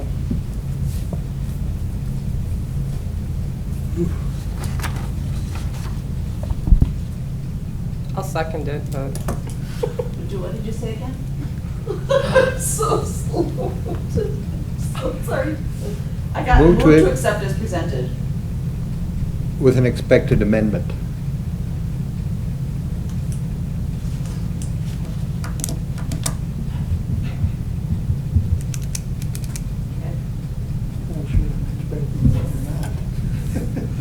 She may get distracted. Yeah, that's true. That way it's That's true. She might get- approved and moved on. I wish you wouldn't talk about gone 3 whole weeks without a death, because that's like asking for It's like kicking the stuff to universe. start. It's totally kicking the universe. Yeah. It's like saying quiet and dispatch. Back in before we Yeah. properly do mowing. Or he's gonna leave his meeting not know what.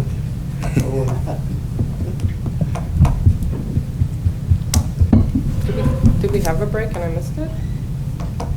No, No, we we're didn't do a waiting for break. Tim to Yeah, come well, back. no, I know, and I thought, I didn't know if somebody called a break and then I started talking. Okay. We're just going to stay. Tim, hurry up. Until he comes back. Yeah, let's get this rolling.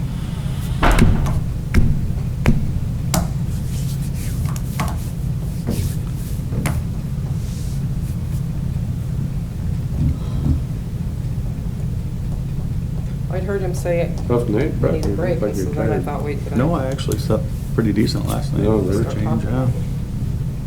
yeah. So I got subpoenaed. Thanks. Apparently somebody mentioned my name. Yeah. And they have me in Menominee at 9 a.m. Yeah. That's You're just well late. huh? You're just well late. This is what my reply after a few expletives was, if I don't get a right amount of coffee before 10 o'clock, and the COVID committee has seen this, it's not good. It's not good. I'll sit there and go, so I just intend to not consume any coffee hall. I didn't say that. It's a joke at home, but yeah. No, I got served last night and I looked at the guy and I'm like, didn't think the day could get any worse, but there it is, so. Yeah. I don't think it's gonna be the benefit they think it's Where did gonna he be. went? I don't know, they went to, Tim? yeah, he, Check on him? I keep hearing some in the bathroom, I thought it was him, but it must be other people. He breaks, so, yeah, I mean, I seconded it, You still have a quorum. All those in favor signify by saying aye. Aye. Aye. Opposed? Motion carried. We'll just tell them what we did. 3, 2, 0. I gave him ample time to get back. so. Appoint member to CJCC to represent Law Enforcement Committee. That was at the request of the CJCC. Okay. We have, What's going on with that door? Yeah, I don't know, I keep hearing the door, We're so. trying to fix it. oh, that might be, I don't know. well, they were in there putting a light in when I was in there, so they were in there working. Yeah, so basically the CJCC has just got holes in the roster that need some plugging in. And Okay. so I am representing from Human Services George Board. having a meeting. Oh, so yeah, so I'm representing from, and they thought that I was representing law enforcement. So, the committee needs. I'll volunteer for Okay, we that. have somebody that's interested in doing it, so do we need a motion or just a volunteer? I don't know. I guess to be It's an safe, appointment. let's move. Well, the Human Services Board forwarded it to the chair, and then the chair had to take it to the board. But That's- one of the things we learned is that we were looking through bylaws last month, and that took way too much time. Do appointments to standing committees require a motion? Or does the county chair just do that? It's kind of- It's supported by a motion, if I'm not mistaken. I would think it should be supported by a motion from this committee. Right. But you got a volunteer. Somebody just make a motion. I'll make a motion to fill that vacancy with Dan Schrader. A second. I don't know why you want to do it, but okay. It meets, Seconded by it meets Sally. quarterly, in case you Quarterly. want to know, so. No, it's every other month. It is quarterly. My bad. Yeah. Yeah, my bad, it is quarterly. We just made a motion to appoint Dan to represent on the CJCC committee, and there was a motion and a second. I would wholeheartedly agree with that. All those in favor signify by saying aye. Aye. Opposed? Motion carried. Usually it's the I was absent, afraid usually I'd it's get the that. absent member, So, you isn't know, it? Tim, while you were gone, we waited, but for the budget for the coroners, there was a motion and a second. We approved it with a expected Amendment. amendment coming with it later, so. Because everything has to be booked to Paul. Hard deadline Friday. Yeah, there's So, Okay, damage to deputy squads not covered by insurance, update. So, at last committee's meeting, I talked to you about Deputy Jim Williams, Yep. where he had an incident where his spouse backed into his squad car on their property, and his insurance would not cover it, and it's underneath our deductible. And I was going to check with him to see if he had checked with his homeowner's insurance and then report back to this committee. And he actually said his homeowners and auto are one and the same company, and neither will cover the damage. It was roughly $3,500 worth of damage. So, yeah. So that's, I had brought it to the committee last month for your direction, or basically putting it on you if I paid for it out of my budget. And I guess I believe it would be on the committee or the county board to decide if they would like to seek reimbursement from Deputy Williams for the damage to the car. So, at this point, it appears to be no insurance coverage on either side. It's below our deductible, so.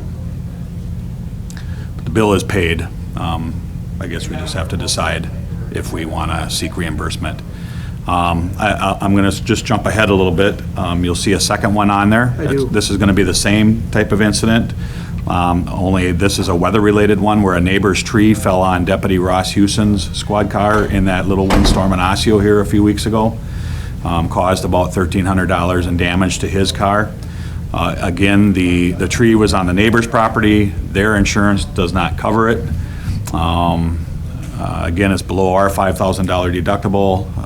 I paid for it out of my, or I will. I don't think he's had it repaired yet, but I'll pay for that out of our budget.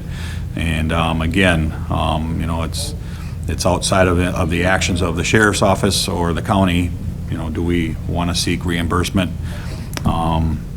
It's a little different because it's an act of nature rather than somebody else backing into it. But we have two such incidents to consider, though. And the landowner's insurance won't, That's what they told Ross. So, I don't know. What's I don't the- know. Go ahead, Dan. What's the department's feeling on, let's talk about the first one. Well, Williams. we're not going to be over budget, that I can tell, barring a catastrophe. It falls within the budgeted amount, for one thing. I didn't know that I have the same insurance company. I would not be aware that would be something that I would have to worry about, and I'm sure that no other employee of the sheriff's office thinks that that's something they have to worry about. Moving forward, maybe it's something we need to address, but, you know, certainly Deputy Williams did not think that this would be the case. I think, you know, it's very important, I believe, that we have these take-home squads. And, you know, I don't expect deputies to build garages to shelter them. They're going to be parked outside in a driveway or out on the street for a lot of them.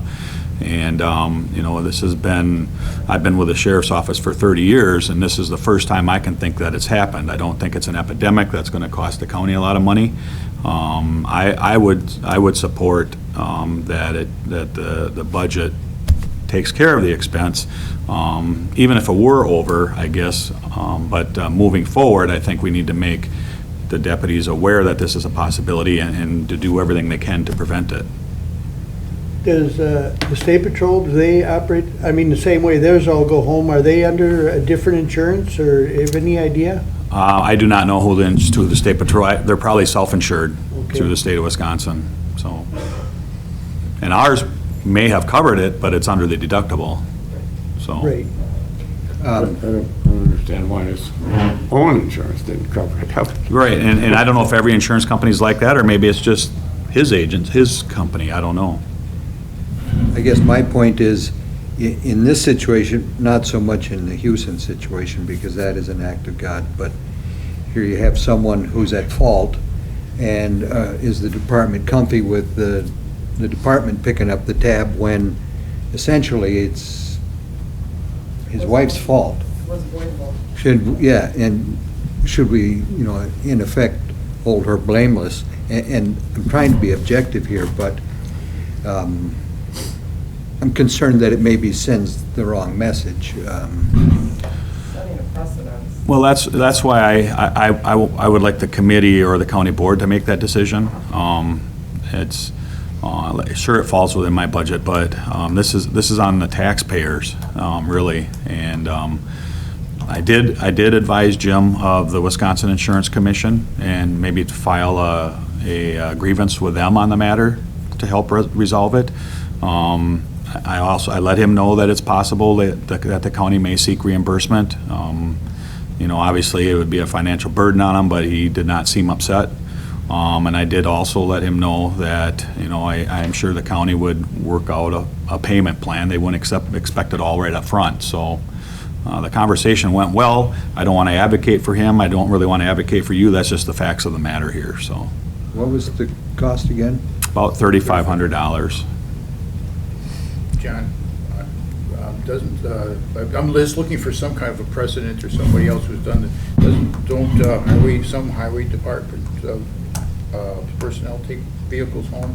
And if this would happen there, what's the precedent there? I don't know, but never had a problem, so.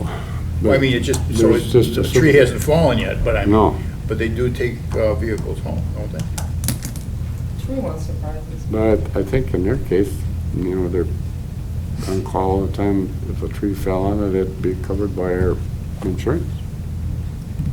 They are two very separate types Yeah. of situations. I think, So- the tree cover, I don't think that's the issue. I think the one with the Yeah. backing in is the, You know what, in the case of Deputy Williams, with the spouse backing into it, had our insurance covered it, they would no doubt go after his insurance company or him. So like I said, it's possible our insurance company would have paid it, but it's just under the deductible. What they do after that, I think. We have $5,000 deductible. Yep. So what were the circumstances that she ended up backing into it? Was it done in anger? Was it done, do we know? I know you said there was an investigation, and I didn't want to get into it yet, but, I do not know that. I guess, for all I know, she could have been backing out to go to work. Well, somebody had said there had been an investigator. The Galesville Police Department, well, anytime a squad car is damaged, whether it meets the threshold or not, we have an outside agency take a look at it just for transparency. And in this case, it's in the city of Galesville, so their police department took pictures and did an internal report. It didn't necessarily qualify for the DT 4000, the state crash reporting, so I don't know if they did one or not. It all depends on where the car was where it was parked in the driveway, but they did do an internal police department report on their records management system, and that was provided at the last meeting, so I haven't reviewed it lately. I don't want to imply. Well, I'm familiar with the layout there. I lived at that residence for 15 years. You got a two-car garage with a wide enough area that narrows down to a one-lane exit onto the street. So, like anytime you're backing, you gotta use a little more caution than. They have a whole lot of drivers at their house too. One thing of note is this isn't just a county government problem. It appears to me from his insurance company that even if he worked for a private industry and had a work vehicle at home, it would be treated the same way. Because it's a work vehicle issued to him, they treat it as his own property. I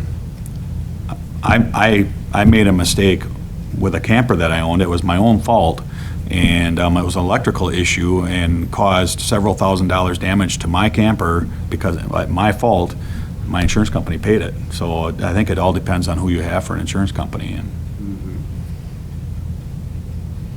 I worry about precedents, so we definitely, obviously need to look at a policy that addresses this kind of an issue.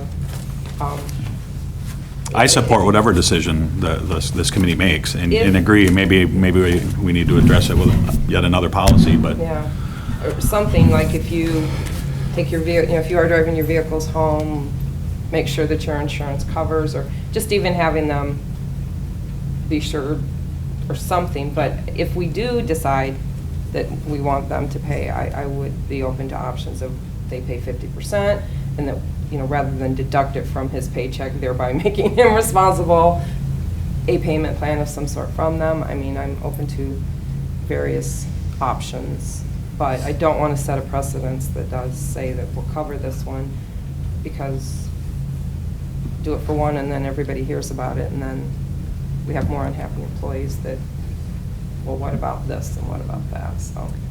Well, I'd feel good if we encourage him, like you said, to check with the Wisconsin Insurance Commission about whether that's kosher or not. If he doesn't have any success there, we need to negotiate a payment plan on it.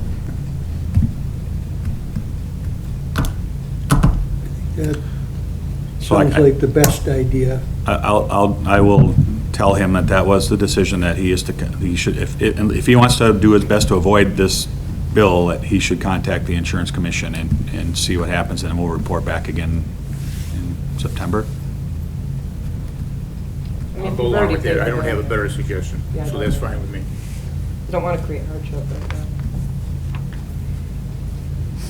Well, I don't want to alienate or anger anybody. I presume a valuable employee over $3,500, but on the other Yeah. hand, as Sally said, is creating a precedent, so Well, the next it's a one- tough call. I gotta take this one. Yeah.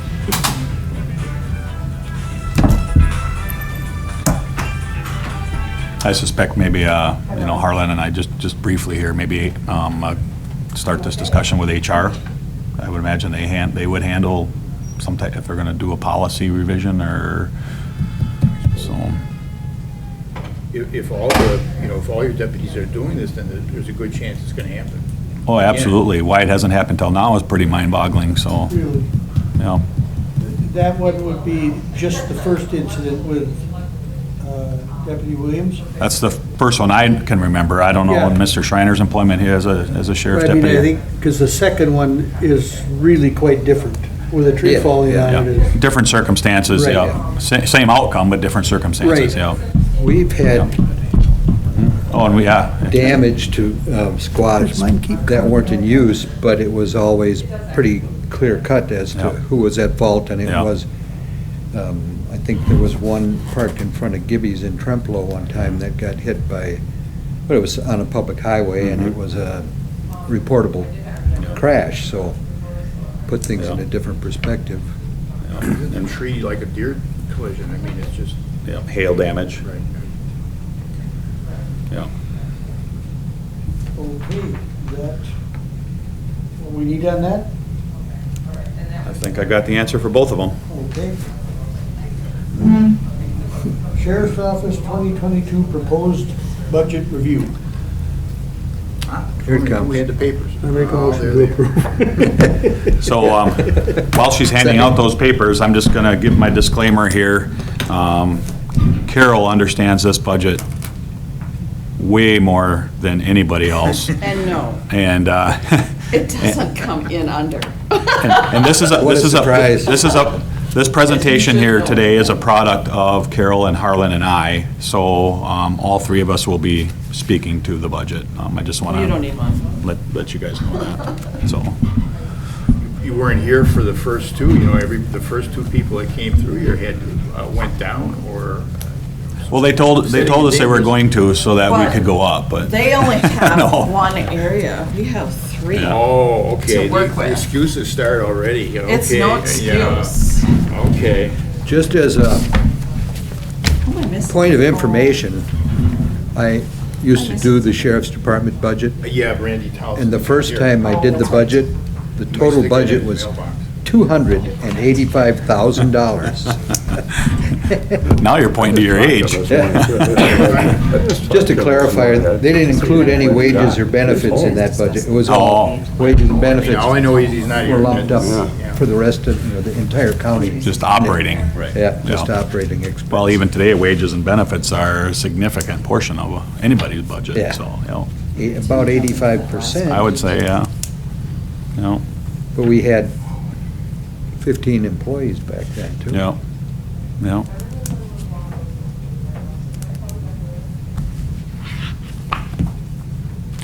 Do you want to wait for Sally, or should we get going? Let's get going. Go. Okay. So, first page, that just reflects numbers for wages that were given to us or that directed to us by Paul. I think it's the line, or a step increase is what it reflects. Only step increases. Yep, Yeah, right, there's- just a step increase, yep. Yeah, you're in, you're in the middle of negotiations, obviously, for the union pay increases or whatever for next year, so that we have no idea what that will be. Well, that will have a huge When impact on. when is that supposed to be done? I think the first meeting is this Thursday, I believe. Will that affect the 2022 budget? Yep. or- Yep, Well, that'll be a big effect, whatever it is. yep. Yep. But it'll be, it'll be similar to what the county would give the non-representative, I mean, we don't know that number either, so I think it's going to fall similarly to that, so. I just talked to George from the bathroom, and so I guess personnel bargaining has not set that number yet, so there's another big uncertainty hanging out there. Yep. And that typically is the case when we present our budget to law enforcement, so. So page 2, you look at the dot 134 holiday pay. That represents there'll be a bit of an increase there. The employee has the option of taking either all or part of their holiday allotment, either off in time off or in pay. And the increase reflects just the number of employees that elected to take it in pay next year versus time off. That's set by the union contract. Yes, and that's a union contract issue, yep. That's the only, and under A there, that's the only notable thing. Under B, again, that's all tied into, that's stuff we don't have control of. Social Security will go up a little bit. In our case, for Sheriff's Administration, the retirement, there was a decrease in the retirement, and that's the percentage that the county pays for sworn deputies' retirement. Which will probably go up once the union. Sure, once the wages are reflected, the true, then Because it's a that'll be different. percentage. Yep, yep. Does the county know what health insurance is going to be like for next year? I have not heard that, Okay. no. So that figure will more than likely change as well. Yes. Pretty arbitrary right now. It is a decrease of nearly $12,000, but that again has to do with whether employee takes a family or single plan. Family or single or declines. This year total, we had, out of the sheriff's side, we had two decline, just the sheriff. That means they get their insurance through their wife or something. Correct. Yep, For their husband, the spouse. Or wife, or their spouse. spouse. But There's something. Or their parents even. Yeah, do they get some sort of compensation because they're not? not here. I remember way back when Bev Monahan was the HR director, at that time, she would report that the retirement system prohibited that. So it was talked about years ago, many years ago, but the answer given to us was that the retirement, That's funny, WRS 'cause had a prohibition in there. The school system does Schools that. did it, Yeah, yep, they still yep, do it, yep. so. So, But yeah, so two, the sheriff's office declined. so page 3 is administration expenses, and administration is patrol and detectives, basically the sworn staff, and the captain and Carol's staff there, so. The investigator, we're proposing a $500 increase. That's just based on trends. Telephone, something we don't have control over. We're proposing a $1,500 increase. Again, that's based on expenses incurred to date. Printing, we have been paying for our all of our printing needs up until now. Carol tells us that Tim over in information technology has agreed to take that on, which is a reduction in our budget of $3,100, almost $3,200. Impound shed utilities, we're proposing a $50 increase just because of the cost of utilities. Continuing education, this is an increase we are requesting because of recent trends in law enforcement. We are most certain that there is going to be some mandatory training coming down the line with use of force, implicit bias, whatever you've been hearing in the news lately about how we're lacking is going to result in more required training, we believe. So we're proposing a $2,000 increase on that line item there. Mileage and travel, we're proposing a $3,500 decrease. Again, that's based on recent trends, recent expenses. Clothing and uniforms, $1,300 increase. Again, that's based on union contract for one, and employee handbook and the number of employees we have. Squad mechanical repair, this is another increase we are asking for of $9,000. Again, that's because of history of squad repairs lately and the increase in expenses related to certain repairs that we see. And I guess that's basically it on that page. Why did, so for the uniforms, you had 19,000 actual for 2020, and you're only doing 17 requests? Is it just? It can vary because we do that initial, do the contract, they have an initial hire, they get $350. So I don't include that because I don't know how many initial hires I'm gonna have. Okay. So that's where the variance is, or Okay. could be. Could be, okay. They get an initial hire allowance, plus they get an annual allowance when they're first hired. So, yeah, and it'll be off a little bit too because the initial hire, like $350, some might only take $275. So that it's never, so if we don't get any hires, then it should be the straight amount. But if I do get 3 hires, it's gonna be an additional $350, $350, $350, and then depends on when they're hired. If it was prorated, the amount will be different. So that's where the variance will be. Okay, just because I'm like, well, if you need more. I know that you guys were I told wish 0, we were but just- yeah. I wish it Okay. was cut and dry and. Okay. All right, that makes sense, actually. On page 4, under D, outlay, the vests, we're proposing a $715 increase. Again, it's the cost of the vest, how many vests we have, we're on a replacement cycle, and how many are due to be replaced next year. That is offset by a grant, if you see down below, in anticipated revenue. Number 9, we did increase what we expect to see in revenue by 360, so that'll offset that additional expense up above there, number 4. The 715 will be offset a little bit by the $360 revenue. Law enforcement instruction, this is revenue now, I'm sorry. We anticipate a $1,500 decrease in law enforcement instruction. That is revenue we receive from training and standards when we send our personnel to training that is reimbursable. So that just reflects the number of training, or the amount of training we expect to do in 2022 that is reimbursable by training and standards. And we expect that to go down by $1,500. Again, if mandatory training comes in for qualified immunity or implicit bias or any use of force thing like we anticipate, there could be an increase in revenue there as well. We don't know that yet, so. Insurance reimbursement, we're proposing a $1,500 decrease in what we expect to see in revenues for insurance reimbursements. I'd have to let Carol speak to that a little bit about what that all covers. That's what we get back from the squads. Our portion that would come back from, A premium reimbursement, is that what it is? Okay. sorry, I got something in my eye. Yes, that's what it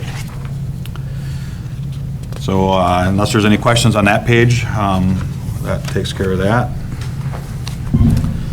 On page 5, we're talking about the courthouse security, the front door. We have currently one full-time employee there. We have one position there that it's been vacant for some time because of COVID. The reduction in need for bailiff and traffic in the court and transports and all that happened in 2020. We felt that there wasn't a need to fill that position at that time. Any of those duties that we needed, we were able to do with part-time staff. That position will be filled in 2022, as we expect, or it has already seen that the court activities ramping up, and the judges has requested that a bailiff be present in all court hearings. So we do plan on filling that. It just hasn't happened yet because of COVID. So the only thing you see that we notice in changing in the budget all is related to wages and the fringe benefits that come with it. So if there's no questions there, if you look on page 6, that is basically the grand total of the increase we are asking for the sheriff's administration, and it amounts to about $12,000 increase.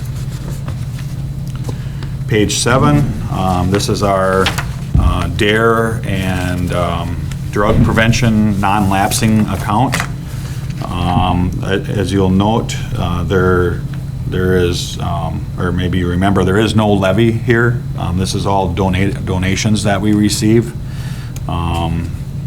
In 2021, we have had some significant donations, and I guess in 2022, we're anticipating a reduction in $3,500 in the DARE fund, but that's based on numbers that Paul give us. It's a result of the audit. They tell us what to plug into here, and so that's just an audit number. Again, none of that is on the tax levy, though. Next page is my vehicle outlay, page number 8. We're just proposing the $140,000 again. It is an increase over the 2021 budget, as you guys know, because to make ends meet in 2020, and when we did the 2021 budget, we reduced that amount by $26,302. I was before the board Monday night with a resolution to get that back from the general fund. So we're just proposing to keep it at $140,000 like it has been in recent years. Page 9 is our dispatchers and emergency management. Notable, the wages and salaries, again, that is the step increases. Again, under the fringes, again, we don't have any control. That's a result of wages. Under personal services and fringe benefits, we're really not proposing any increase there except for what wages and salaries will do. So. And the emergency management's full-time. So that's where Dustin Stevens falls in as the emergency management director. He went from a 3/4 time position to a full-time position in June of 2020, or June of 2021. June of this year? Mm-hmm. Yes. This year. And so that extra 25% is reflected in his wages as well. So, if I remember right, that action by the full board was to make that position full-time through the end of this year. Is this budget the formal request to make that position full-time? I would have to read the resolution. I'm not sure how that was written, I guess, but the intent was that it was a permanent, full-time position. Yeah. So January through the end of June, it was technically a position as a result of COVID-19. In June, we didn't know, who knew what was going to happen with COVID? Things were heading in the right direction, and I had kind of planted the seed in months before that I feel that this could be a full-time position. I had some support for that, and the intent was that it would be a permanent full-time position moving forward from July 1st. I guess I just don't remember it happening that way, that I was under the impression. Resolution. I'm looking it up right now. So, if the resolution was for the remainder of 2021, then this budget reflects my intent to keep it a full-time position. And I'm all in favor of that position being full-time, but I just want to make sure we're all on the same page and we don't let something fall through the cracks and it's not full-time next year. I seem to remember that, as everybody else does, it was going to be a full-time position. That was the language in the resolution. Okay. But I don't have the resolution in front of me, so I think John is going to go check for it. He said he had to run up there anyway. June or May? It was it the for, same yeah, way so we it would had have to do been with back in Second May. May, right? Yeah, probably would have been proposed either April or May. Yep, I had to have it done by the end of June because that's when his full-time status would have ended. And he continued right It's through not the July, minutes so. from the June full 1, board wasn't it? meeting. Huh. June 30th, I think. Oh, was it June 30th? Okay. Yeah.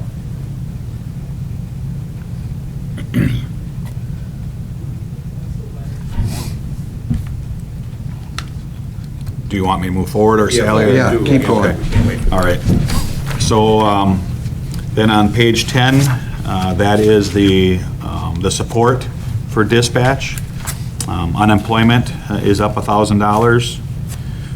Clothing and uniform in that, No, telephone is up 1,000. I'm sorry, unemployment's a bunch of dots across there. Yep, telephone's up 1,000. That's based on bills, recent bills.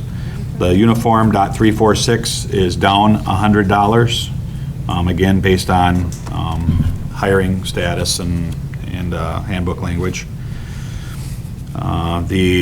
We did not get in D, we did not get the EPCRA grant for hazmat, so there's a reduction. That's the computer grant. That's a reduction in $4,111. Under anticipated revenue, we did see an increase in the EMPG grant, which is Emergency Management Grant, $10,592. We saw a slight decrease in the EPCRA grant of $1,793. Those two grants pay for the emergency government director's wages. Not 100%, but his wages are offset by those two grants. So we're seeing an increase in our funding of about $8,000 towards that additional 25% wage increase, I guess we can, if you look at it that way. The bottom line for our dispatch administration is a proposed net increase of $216.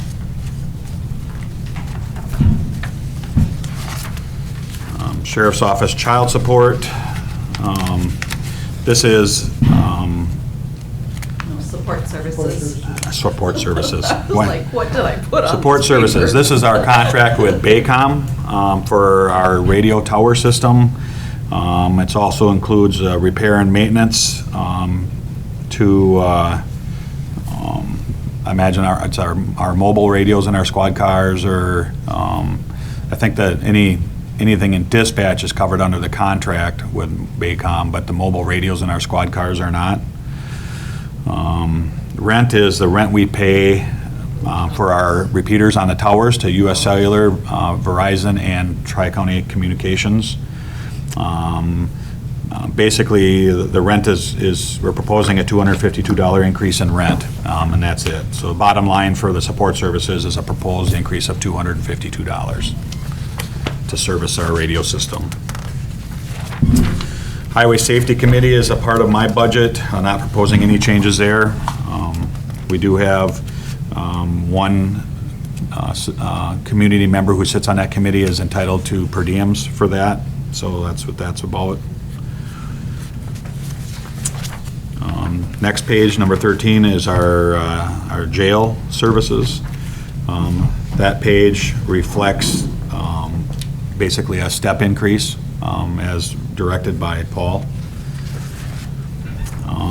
Page 14, the very top line, dot 112 overtime, we are proposing an increase in overtime of $13,424.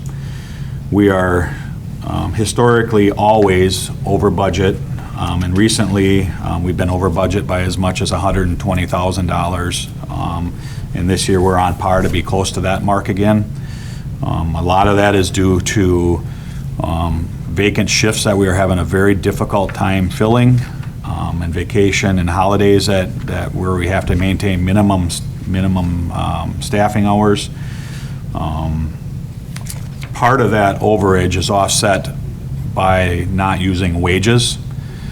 So, you know, we feel, I guess, and when we look at this, historically, we're going to be right around $50,000 for overtime if all the shifts are filled and we're just covering for open vacant shifts due to holidays, sick leave, FMLA, whatever it might be. That's a very realistic number as to what we've been paying historically, so we're proposing that increase just to make it reflect what it really is. That's assuming you have a full roster of employees. Correct. Yeah. Yep. I'll just give you a little, I was going to save it for later, but I'll just give you a quick report there. We have one position open right now. It's a female position. We are on our 4th time around now trying to hire for that, because we're not getting applicants. Now, and we would get 1 or 2, but they would wash out in the background. I just talked to Krista this morning. We have several female applicants this time for this position, so keep our fingers crossed. Hopefully it'll be filled by the end of the year, and we would be full staffed if that's the case. So, what is additional compensation? That is the part-time Part-time. wages up there. Again, that is down significantly. I addressed that issue at the county board meeting Monday night. It's hard to get part-time employees because of the certification requirements. Many of them have full-time jobs and they can't take 2 to 4 straight weeks off of work to get certified to be a jailer. So we have very limited part-time. Again, so the reduction or the money we don't use for part-time actually has resulted in more overtime because we've had to fill those shifts with overtime, so. And it does include the part-time fill-in for the cooks. It does or does not? It does. Okay. So that amount does, when she fills in sometimes, that's Okay. where that comes out of. Yep. So line dot 120, you'll see is crossed off, wages for a jail nurse. That does not mean we don't have a jail nurse anymore. That is a result of the contract we entered into with Advanced Correctional Healthcare to maintain our jail and healthcare needs. It's all lumped in an expense later on in this budget. So that reduction of $82,334 is actually realized as an expense later on. So. You look at fringe benefits, again, that's fringe benefits, that's a result of wages, you know, or what the percentage of retirement is that we're required to pay. But the health insurance, again, is down significantly. That's a result of the elections, of whether they want family, health, or elect not, family single, or elect not to take it. Right, So. and we had, in the jail, we have 6 employees that chose not to take the county's health insurance. So that's a huge savings. And as far as when we do have a vacancy, which we currently have, I plug in the highest amount just in case. We do that with a family with dental. So if we do bring in somebody with a single plan, that could go down. So, but yeah, 6 with no insurance, that really saved that budget line. If I can direct your attention back to page 13, I just want to point out that in 2021, by resolution to the county board, I did add 2 additional jail positions to to the sheriff's office. So we went from 18 employees to 20. Number 19, Mr. Whitty is one of them, and number 20 is the female position we're trying to fill right now. So this budget reflects the additional 2 employees from 2021. And unless there's no questions on page 14, we went through all of that. Page 15 is the support expenses related to the jail. Interpreter expenses, we're proposing a $400 increase simply because of past invoices we've been paying, the need. Clothing and uniforms, again, we've discussed what that means, but in the jail, it results in a $475 reduction. In .347, the inmate medical, this is where the jail nurse and the jail medical were lumped into one. So we're proposing the $126,000 increase in that line, and that's basically per our contract entered into with Advanced Correctional Health Care. I'm going to jump in here. Yep. So I was unable to find where the county board actually extended. You did what? I was unable to find any minutes, and I went through all the minutes of 2021 where we made the permanent full-time for emergency management director. I do see where we took it to June 30th, as you said, 2021. That was an action we did in November. I went through every agenda and the minutes for 2021. I recall testifying at the county board meeting for it. Yeah, I remember the meeting. I just don't remember if it was And I don't even see us non-expiring addressing or... it at the board level in 2021. Like every meeting minutes I just went through, and then looked at the agendas. But I know we did it, it's on the agenda for November 10th, 2020, where we did it, and we took it to June 30th. And the minutes from this committee show that we were going to send it to the full board. Doesn't Well, look like we I did. remember standing at the podium right there by the doors, and the only time I do that is at the county board meeting. Yep. So we'll have to look into that. Yeah, well, so it's a good thing that he is up there, because if he hasn't come down, it means he's having a hard time finding No, the I don't minutes. think it was a special meeting. Was it a special Yeah. meeting? He's probably having a drink. Let me look here once. Well, we had a sort of, I think the whole budget is kind of tentative until you get the contract numbers. So I guess Yeah. it's just one more thing we'll have to hold in reserve and see what happens. Yeah, and I'll find the resolution that was drafted for the I know county we board did it, I meeting, just, so- if we did it in June, So, it didn't make it to the minutes. So hopefully we do have it signed. all right, so we'll address that. Moving on in jail administration, electronic monitoring expenses. We're proposing a $12,000 decrease in expenses. This is based on just realistic numbers of what we've been seeing as far as the use of electronic monitoring. We've historically not hit $20,000 for a number of years, so this is just a more realistic number by proposing $20,000 versus $32,000. Again, you'll see an offset here shortly on that.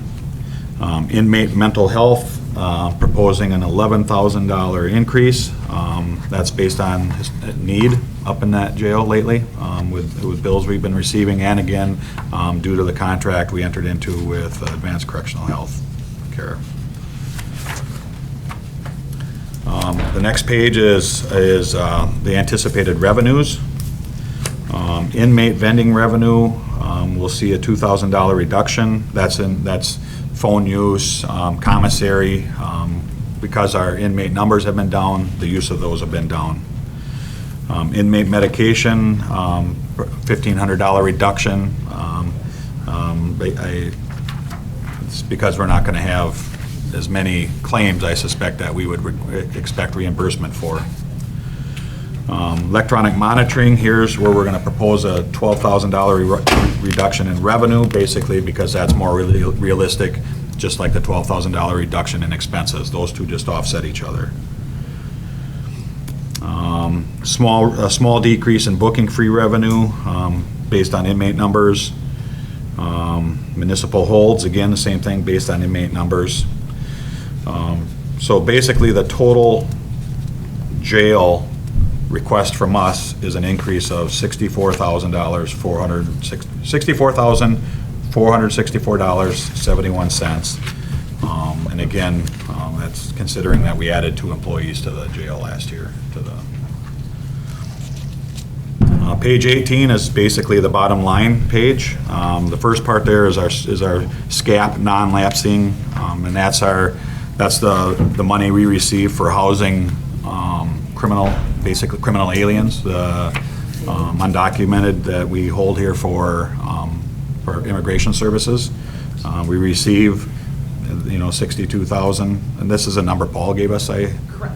62,000 is what we anticipate receiving from the federal government for housing undocumented aliens that are basically pending deportation. So overall, we are proposing an overall increase of $74,960.67. And I just note that all but $13,471, or 82% of that increase, is wages and fringes.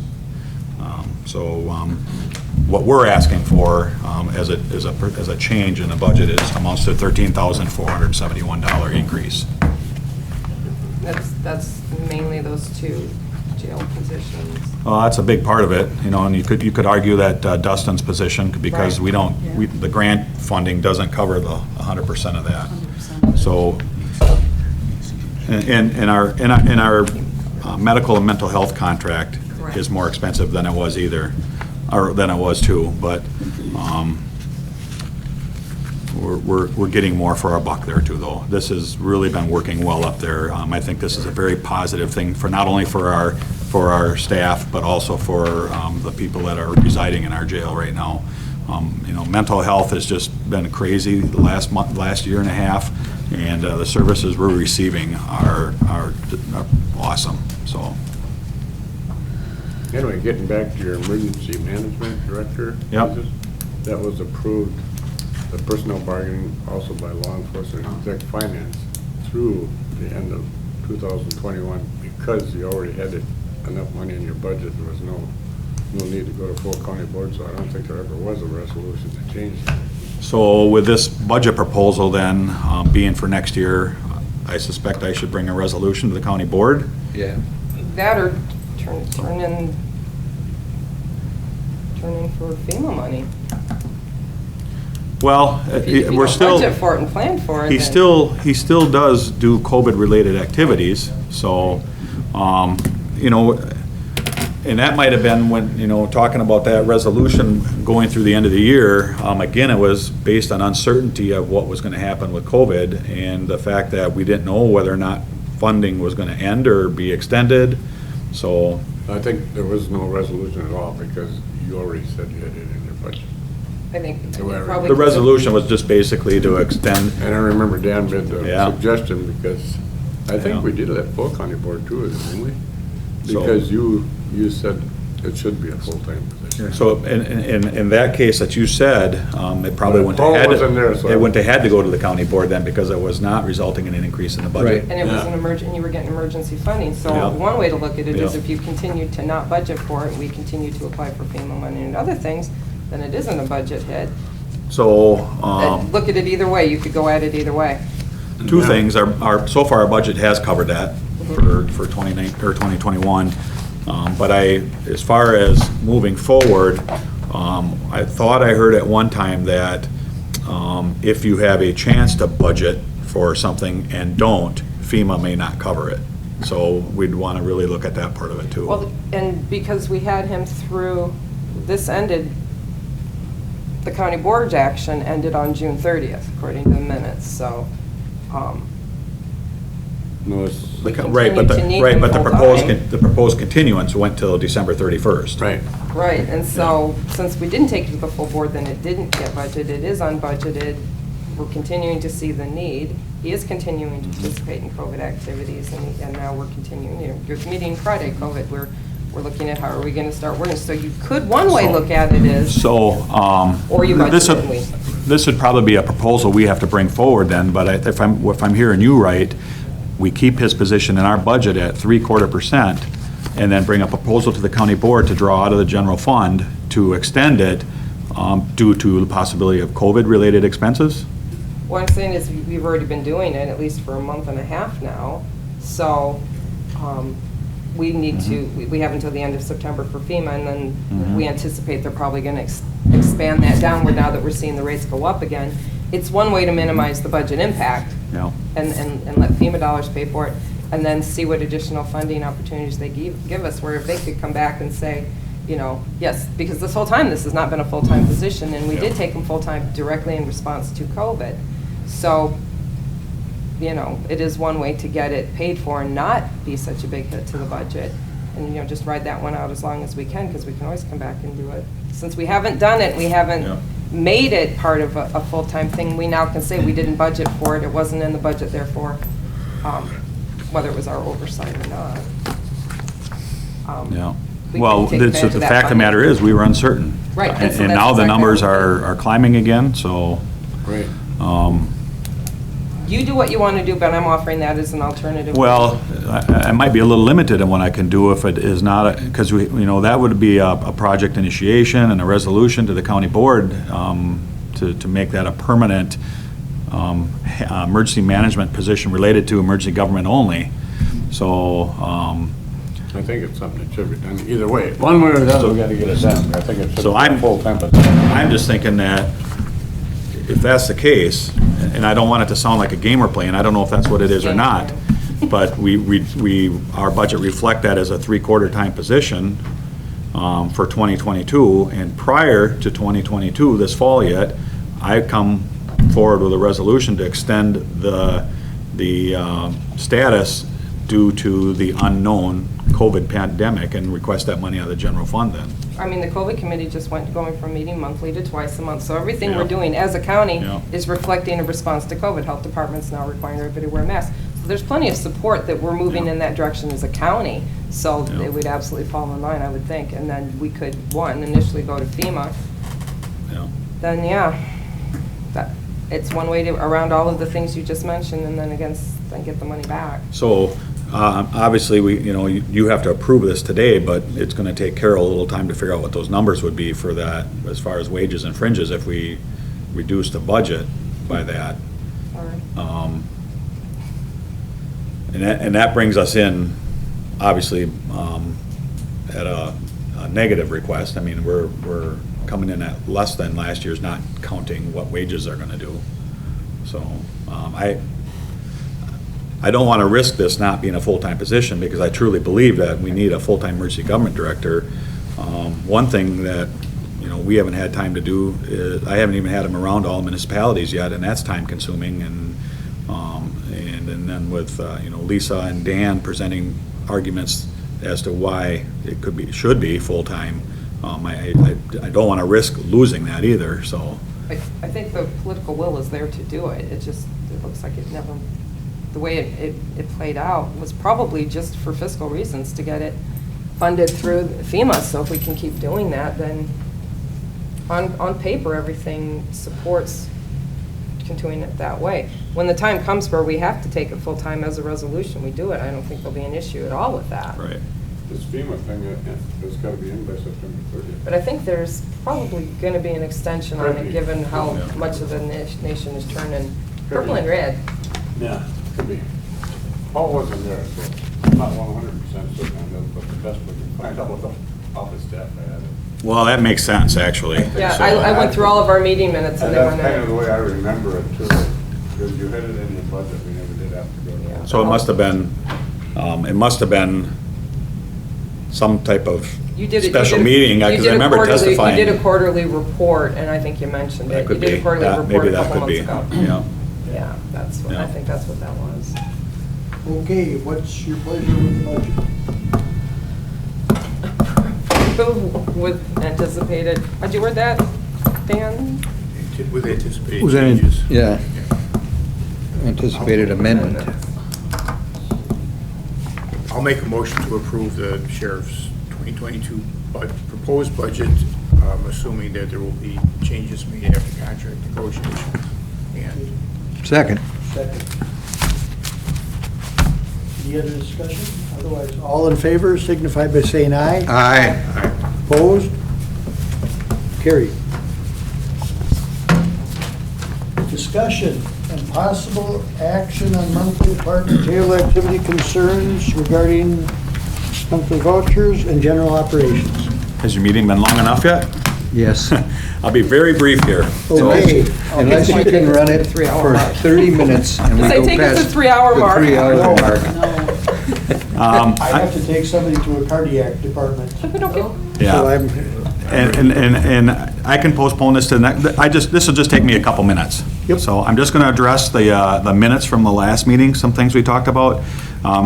Ms. Miller stated she received a call from a citizen asking if there was a place or a list of when it's appropriate to call 911. And at that meeting, I reported that we would put out a public notice. We are still working on that public notice. We have a document drafted. There was an issue with the draft, so we're still working on that. That is going to happen.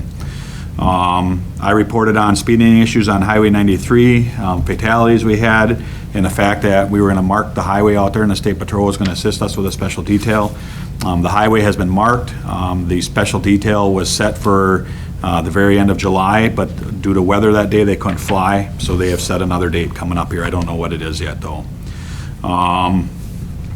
The vehicle purchases, just let you know that I did purchase 3 vehicles, they were squad cars, ready to go on the lot in West Salem, so I don't have to wait 6 months. So I do have 3 that will replace 3 aging squads in our lot right now. I was told this morning that I can place orders right now for the Ford Explorer if I would like, and they would be here right after the first of the year. So, again, it's a long lead time, but at least we can order them. I haven't done that yet. I don't know exactly what I'm going to do yet, but I have made some progress with my squad cars, even though at the last meeting I said it was kind of tough. I mentioned the jail hiring. We have several females this time. And unless you really want to hear the jail statistics, nothing has really changed. And I just want to let you know, if you guys heard about an incident we had last Sunday evening. We had a high-speed chase in the county. One of my sergeants initiated that chase. It resulted in a very severe crash in the city of Independence. Luckily, the victims were not injured, but their vehicle was totaled. A very good thing they were driving a big pickup. We received a traffic complaint, and a sergeant initiated contact with a suspect vehicle. The vehicle fled. Spikes were deployed in Independence. The vehicle entered the city, come around the corner, kind of where the straightaway north of the church, at over 100 miles an hour. Lost control, careened into a pickup truck which was nearly stopped in the opposite lane. The driver and passenger of the suspect vehicle did sustain non-life-threatening injuries, were flown to a hospital in Eau Claire and La Crosse, but there was a press release done on it. I don't know if you guys heard about it, but it is a high-speed chase that was initiated by us, and I wanted to let you know about that. So and then we made it through Ashley for the Arts. As a sheriff's office, we assisted down there. We contract our employees to the city of Arcadia and get reimbursed through them for that. They had very large crowd there on Friday night, not so large on Saturday, but yet still a lot of people, and relatively few incidents, so it went over very well down there. Those are the 2 big things I can think of since the last month that I'd want to make you aware of. I don't know if Harlan or Carol can think of anything else, but. We still have a high needs guest? He's still there. High needs inmate. Guest. High needs inmate in our jail. He is still there. They have housed him recently with somebody that he's getting along with, and things are better. He still files a number of complaints and have a pending lawsuit, but she's been working with those out of Department of Corrections in Madison and how to handle this, and things seem to be going a little bit better now. She's not optimistic that it's going to stay that way, but she did report it's been better. So. Yeah, I've been watching some of it, and it looks like she's handling it really well, because the other jails that are having suits filed seem to be having different outcomes Yeah. than we are. Is this a sentenced or unsentenced inmate? So this is an Or I should inmate say who, resident. he is sentenced right now. However, he is also awaiting probation revocation. And once the revocation process starts, they are no longer a Department of Corrections resident. They are ours, and they must stay in our county jail. And he has fired attorneys. They have held hearings that they have had to stop. The latest one was stopped early and rescheduled for late September. Tanya did plead with officials and got it bumped up to the first, I think it's the first week or early second week of September, the probation hearing. However, the results of that can be appealed, and he would stay in our jail during the appeal process.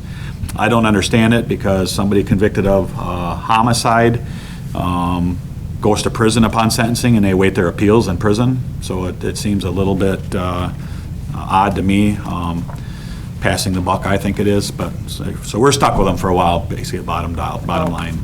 You guys are doing great. So Really our staff, I give the credit to our jail staff up there, working in those conditions. I don't go up there much because of COVID, and I don't interact with them a lot. Recently, we started allowing them to come through the sheriff's office again, but my hat's off to them for what they do. So Absolutely, because like I said, you followed the other counties that are getting sued and involved with this, and just, yeah. you guys are doing something right up there, absolutely, because it's just doesn't seem to be as much animus. You heard a building update Monday night at the county board level, but yesterday, a few of us toured the site. If you're interested, I can arrange for you guys to get in there and see because you can't see it all from the road, but they anticipate blocks to start going up here shortly. We're going to start seeing some real noticeable progress. They started pouring footings this week. Both Monday and Tuesday, they've had pours over there, and you're starting to see steel rods sticking out of the ground. So, but if I certainly would assist in setting up a site visit if you want to do that. So, it sounds like in about 3 weeks, Park Street will be closed, so they'll start digging there to make the connection. So, Sheriff, I know everybody's getting impatient. I was not here for the board meeting. Did the building committee have a final meeting? Yes. And how did that go? That so, was my idea. Yep, so we met at 6 o'clock, and it was just a short discussion on the status of the project, and then a resolution or a motion was made to dissolve the committee, and it passed to pass that recommendation on to the county board. And at the county board, they acted on that and voted to dissolve the committee. Who made the motion? I don't recall who made those motions, but there was a standing invitation that committee, any of those members can attend any property community in coming up, any and all, just so that they can still have some following of that. So, yeah. They did get final approval from the district judge, and that was one of the holdup, was waiting for that final approval. Court administrator or something like Yeah. that. Yeah. So. Okay. Next meeting date? Third Wednesday? So, yes, I guess, going along the lines of what we talked about with Bonnie's deal, the 15th would be the third Wednesday. I don't know when the county board meeting is, but maybe Bonnie's doesn't have to come before law enforcement again. So, but. County board should be the, 20th. really? Yep. I thought we were always the third Monday. That would It be is the the third third Monday. Monday. Yeah. Oh, the 20th. Yeah. Okay. September 1st is a Wednesday, so that's why the third Wednesday is the 15th, yeah. So it'll be, 15th at 9? Yes. We can keep it at 9. I'm staying full days now, so getting off or having a meeting in the afternoon doesn't save me anything. There's I think there's something. Yeah, that's fine. So September 15th at 9 o'clock? Got it. And will that be in here again? I fully expect that I can try. we might have to have remote access capabilities again, so. Okay. I'll try to get this room. 11:45. Meeting adjourned. Thank you. See you all a little late.